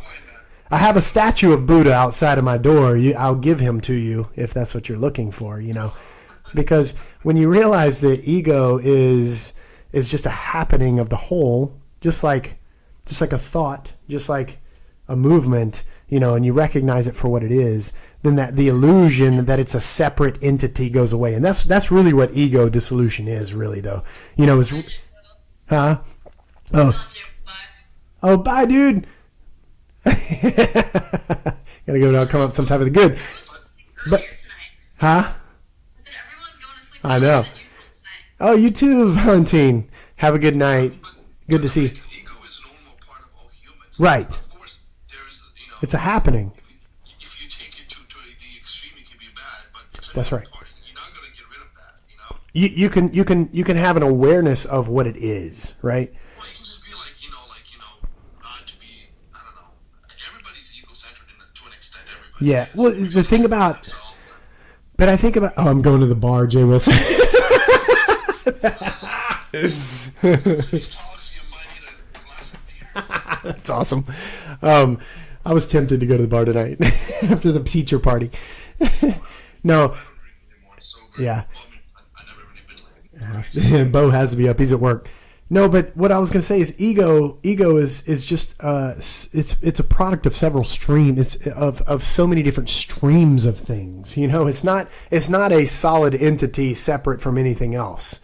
There are streams flowing into the creation of the ego. There's experience, there's environment, there's genes, there's words, there's ideas, there's concepts, there's all kinds of socio-political things in your environment that are streaming in. Your eyes help create the ego, your ears help create the ego. All these different streams make up this thing called ego. Yeah, and Helios, in that way, it is an illusion. It doesn't exist as a separate thing. And that's what ego really, that's the illusion of the ego, is that the ego is like a thing. It's a person. It's a separate entity, a separate part of it. It's separate from existence, or separate from the whole, or separate from its environment. And that's the illusion. It's just a happening. It's a happening. Well, I think the only time that ego will cease to exist is when you actually die, and like. Thank you, Ron Nirvana. Exist. Yeah. Yeah. The ego will then be gone for good. Natural state. Everybody has it. Sure. It's like gas. It's just that, when you don't recognize it for what it is, well, then you are identified with the ego as a separate identity, a separate entity, that isn't part of the whole. That's the, if you want to call it a problem, that would be the cause. That would be the cause of suffering. That would be a cause. You can practice with what? Yeah, practice that with some. Yeah, exactly, Abby. Yeah, for sure. That's right. I'm gonna share this experience I had. Did I tell you, Rick? I told you about when I had fainted at Red Rocks. Yes, I think so. Because I feel like, because Serge, is your name Serge? I forgot. Yeah. What's up, Victoria? When you said that. Don't use my name in vain, guys. When you said that you think the ego will always exist until we die, I actually had a very weird experience. I was at Red Rocks backstage. It's a venue. I was backstage for Slightly Stupid, like behind the band where you're looking out at the venue, and I fainted. And I guess someone behind me caught me, and I was unconscious for 20 minutes before I went to like a full-on panic attack. It was crazy. But during that time that I was unconscious here, I just remember experiencing like just this big purple light. Everything else it was just dark, and this big purple light, and it like there was no awareness that I was a human, or that I had a human body, or that I was back on Earth, or like whatever. I didn't have any like recollection of that. I just saw this purple light, or was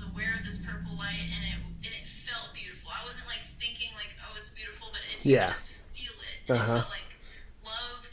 I don't know. It was weird. Were you at a concert or something? It was at a Slightly Stupid concert, yes. Maybe there was a purple light shining at you and you saw the purple light. No, it wasn't like. It was very warm, from the stage. It was shining at you and you're like, oh God, this is amazing. When I came to, I wasn't out looking at the stage. Like, I fainted and Red Rocks Medical took me away. Like, I wasn't. Oh, Yeah. maybe they were shedding medical things at you. Surge.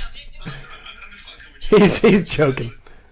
It was just this like, I don't know, this big purple light. It wasn't moving or blinking or anything. It was just there, and I was just aware of it, and I had no like memory of being a human or anything. Then when I came to, and after I had that panic attack, I remembered like this experience, and I remembered like there being like no time or space or anything, and it was just very strange. And I don't know what that was, but I always think that like the ego just completely went away, and I was just aware of whatever Yeah. it was. There was no memory of being a human. It was very strange. Yeah. But, Yeah. Yeah. That's cool. Interesting. Very interesting. Well, and the ego it really is, and it doesn't really. The word, what does ego mean? Persona is like mask. It's like, it's a character, it's a mask. Right, exactly. Your actions and what you're striving for. Yeah. Like a thing you put your hands on, right? It's like fate in a sense. You can't really put your hands on it, right? It's like a ball of yarn made up. It's fate, then you can. Yeah. Yeah. Ego equals imagined character, right? I think of ego as just like the way we're raised and things that we're taught as humans, the concepts and everything yeah. else. There's no way to be raised without forming an ego. Yeah. But it's just something that humans form. It's not like an actual thing. Yeah. It's just something we.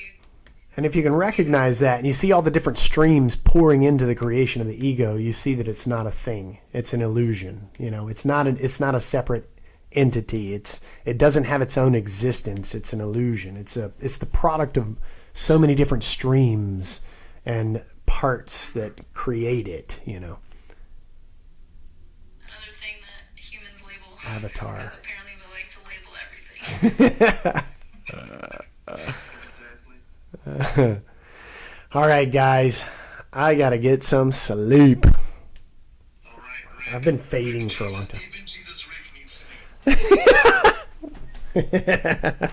sleep. That's right. I don't know how you do that, Serge. You do it so well.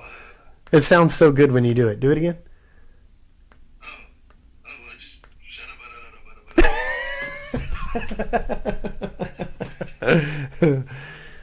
Have a good night, Angie. Yeah, you too.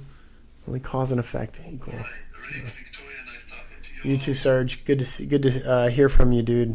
Even though I didn't get to see you. All of motion pics by Vic. I'm putting it in the comments. Oh, good. It's Okay, on yeah. another account, so I can go live on there. Yeah. Throw it in there. There's not a whole lot of people on, but the 12 people follow. Sorry. Get it. Just a couple is fine. There you go. Yeah, exactly. Can you go live on this one, Victoria? What do you think? Oh, it's the ego that got me off guard. I don't know if I can go live. Ego doesn't want the live to end. Rhonda Barana says my ego doesn't want the live to end. Or the love, right. I'll give you a follow. Good. Yeah, it's the motion pics by Vic. I'm at like Awesome. 900 something, and I So close. Yeah, good. You'll get there soon. She's driven by the ego. She wants 2 accounts for 2 hours. You remember? Okay, before you took your like long, almost year hiatus. Yeah. I remember I had 900 something, and then apparently TikTok did some kind of a wipe where they got rid of like, I don't know, maybe fake followers or like spam accounts or whatever, but it brought me all the way back to 800. Oh, really? Oh, wow. So I've been working my way back up. Yeah, trying to get back there. I wonder what happened. Back where it was. Well, yeah, during my like 7 or 8 month break, whatever it was, my numbers dropped significantly too. It just doesn't matter to me now. Whatever. But I don't. TikTok one day is going to be gone. It really is. So I was saying, I don't know if you were on, Vic, earlier when I was like, okay, all of you guys that know who you are, that are with me all the time, we need to, and you and I already communicate, and we have communication outside of TikTok, but I want to connect with everybody so that if TikTok does suddenly, go the way of the wind and bites the dust, we don't lose each other, All of us don't just like lose each other in this little community that we've... Do you think that TikTok as a whole, like the entire app, will go away? Probably. Eventually. Well, eventually it will. Eventually it will. For sure. Yeah. Why do you think that? Because everything does. Everything does. Well, I mean, in our lifetime. Oh, okay. Yeah, probably so. I think so. Why do I think that? It's hard to imagine. It's hard to imagine it not. I don't know why. It's hard to put into words, but I think there's a lot of negativity too that has come about with this whole generation of scrolling. It's like it's got something has to give. Something has to break. So, I use TikTok and Instagram for my visuals. Like I post my visuals, and that's like a way that I get clients. And I honestly wish that I didn't have to do that or portray my visuals in that way, because it's created this addiction of scrolling. Yeah, for sure. It's like I think I'm more addicted to my phone than I ever was to alcohol and other things that I will not say out loud on this live, because then you'll get blocked. Yeah. But, detach, let go, or suffer. It's Right. bad. I think phones are more addicting than substances, to be Yeah, honest. yeah, it is, and it has trapped an entire population of human beings, and it has it in its grips. Early this week, Meta went down for a while, for a few hours, right? And so Facebook and Instagram, everything was down, and people were freaking out, man. People were crying. Yeah, there are videos of people crying, and because they thought they lost everything. And I mean, think about it. So much of our lives it consists of this social media. All of our pictures, all of our friends. I mean, it's just, and so many people are so invested. If TikTok went away, like I have a whole community on this app. I want to be connected with these people outside of TikTok. So if it goes away, we stay connected. We're still a community, Simply enjoy the ride. Right. Detach, let go, or suffer. Everything comes to an end eventually. Simply enjoy the ride. Exactly. Practice to lean into and love everything, including the bad stuff. Well, yeah. And when you see it all as the happening that it is, that's what you do, Yeah, Ari's definitely right, because with how you make a living, right? I remember in 2022, I went a good 6 or 7 months with no social media at all, and it was the most peaceful, happiest, calm time of my life. Yeah. And I hate that I use it for work, because I really wish I could just do that again. And just switch. Yeah. Helios says there's no bad stuff. That's absolutely right. That's right. It's all in our minds. Especially when you have a lot of numbers and you do big lives, it's addictive to that. Well, because when I have, so for me, for instance, for this live as an example, right? When I put on a spicy background, and I'm gonna have anywhere from 100 to 300 people in the live, I had like almost 2,000 people. Yeah. Well, when I got back from when I got back from taking that break, I was literally after the live, I looked at the analytics, 50 to 60,000 views, right? I've never had views like that. It was crazy. And if I put up like super spicy backgrounds and provoke people, and I get all these people wanting to argue and debate and comment, I'm going to have, 100 to 400 people on the live at one time. Yeah. You should do that. You should do that, though. It's entertaining. It is entertaining, and sometimes, and I will sometimes. It's not that I'm never going to do that again. I will, but it's rare that I do this, where I just have like a chill background and just a chill vibe and just kind of hang out. And, you know, the ego looks at a number like 15 and is like, oh, what in the hell is going on? You know, but it doesn't matter. Like it doesn't fucking matter. This is good stuff. It's entertainment, so like. It is. Yeah, it is. I'm living for the ride. Yeah. But I mean, for me though, it's become a really nice community. Like I enjoy it. Like I've made friends through TikTok that I think I'll be friends with for a very long time, you know. I want to comment on the comments. I'm going back up to when Helio said there's no bad stuff. Yeah. And then the response was, but you'll have experiences that are suboptimal to engage in this life. And my comment for that would be there is no good or bad. And you're saying that there's experiences that would be suboptimal, but your mind is the only thing that is labeling that as bad. Yeah. We label things as good and bad, positive and negative, but all it is just a happening. And your mind. And that just reminded me of I was thinking about, because I'm writing through the Shin Shin Ming on my blog every once in a while. I've been writing through the Shin Shin Ming, right? And it literally talks about that all suffering and all that comes from making those distinctions between what's good, what's bad, what's right, what's wrong. You know, all that kind of, it's all in the mind. It's all human concept. But it's not something that we can, huh? So in your belief, so like in how you believe, pretty much there's no good or bad. It doesn't really exist. Well, no, I don't. Yeah, no, I don't believe that. But I think it's a human. It seems to be a human concept, a human construct. Outside of human beings, there's no good or bad, right? It's our own mind that creates that human that good or bad opinion, right? What's good or bad? Labeling good or bad. It's a human thing, right?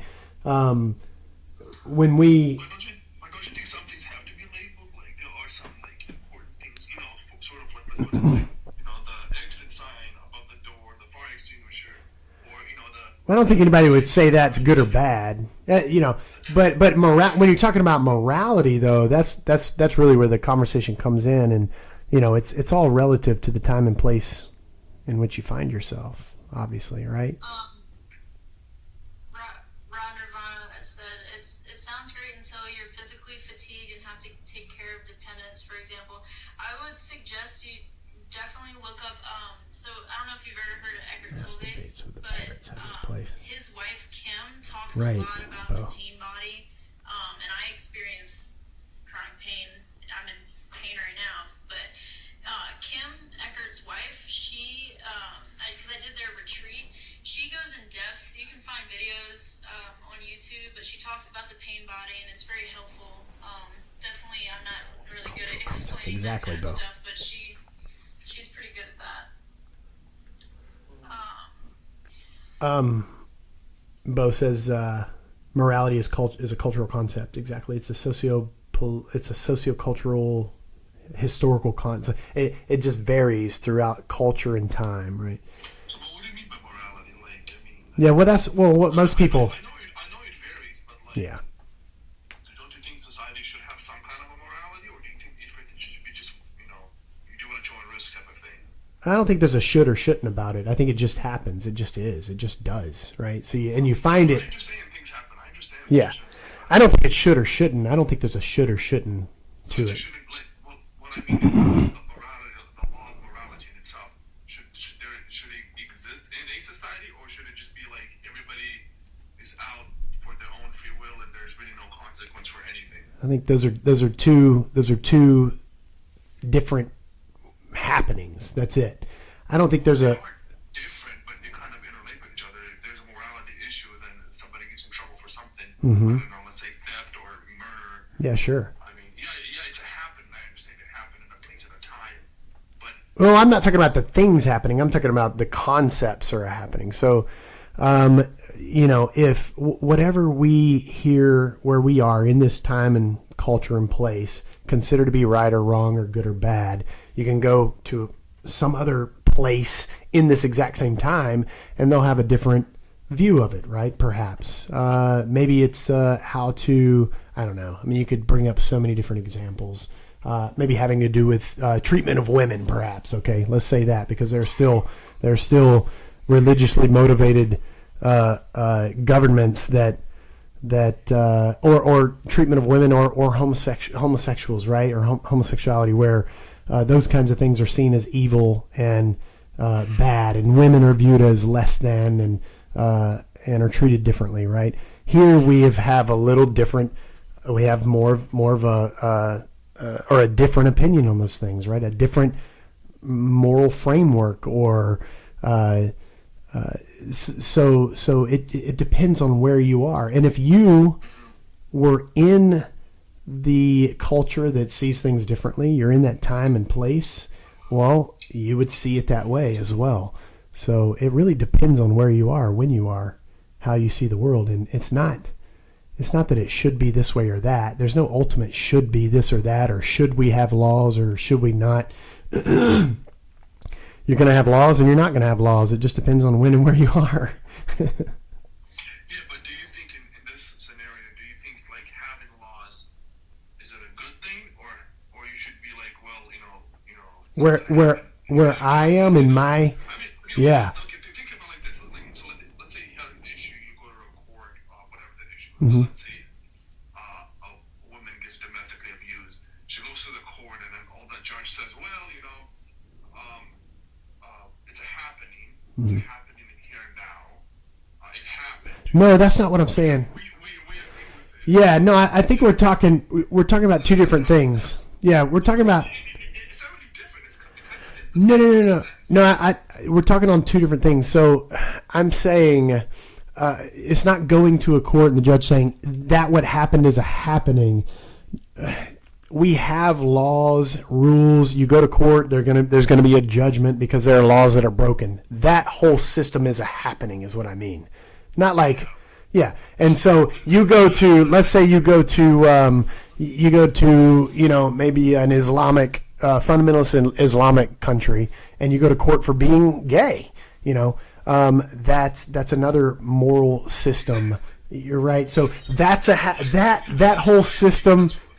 That whole system is a happening of that culture and time. This whole system is a, huh? But I think both of my example, let's say the example that I gave to you, where this woman was being, in that culture, particularly whatever culture. Yes. Applies, it doesn't matter.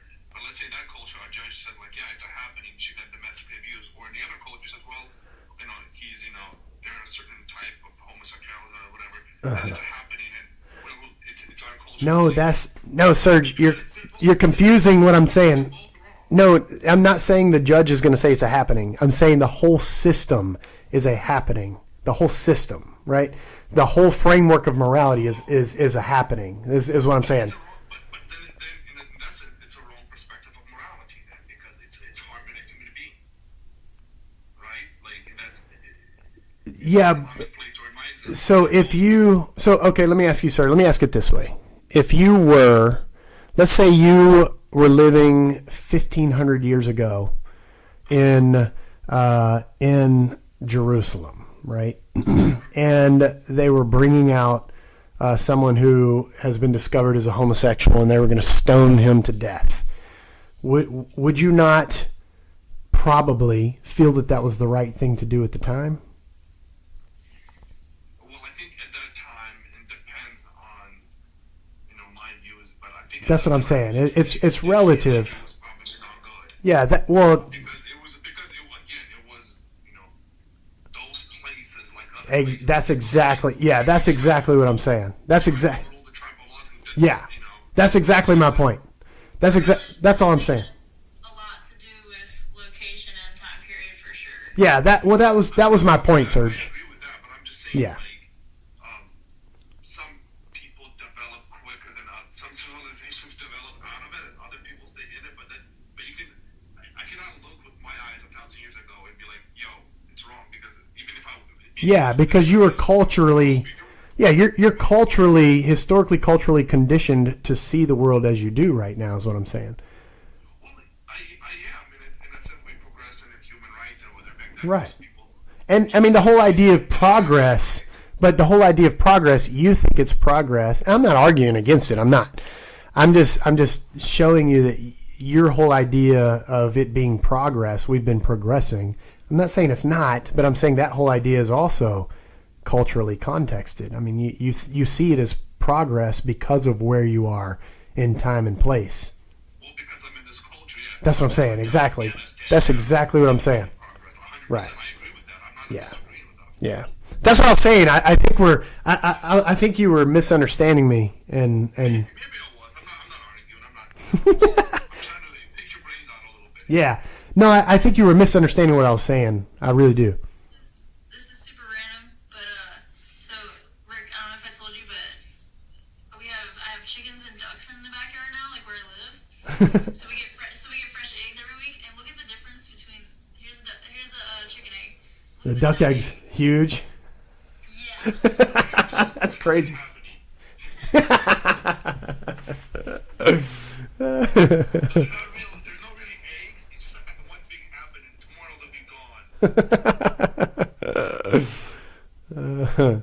I left everything to the universe and sit on a towel. My kids go hungry. Yeah, no. Let's see. All right, dude. I think I'm gonna knock off. My brain is fried. I am so tired. Yeah, go to bed, and if you're gonna be on tomorrow, if I have time, I'll hop on. We can. Okay, awesome, dude. Awesome. Yes.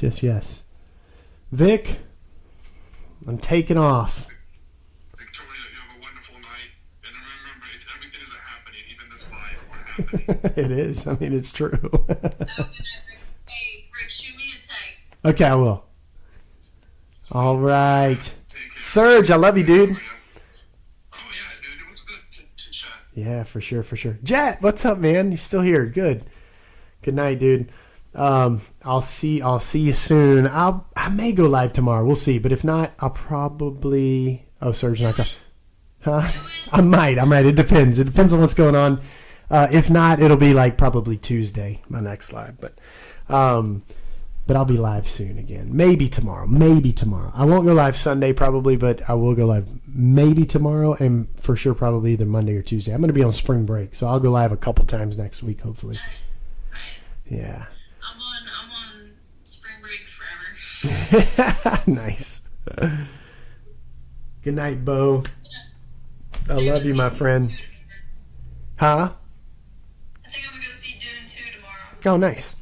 I haven't seen the first one. I need to watch the first one. The first one was amazing. Oh, really?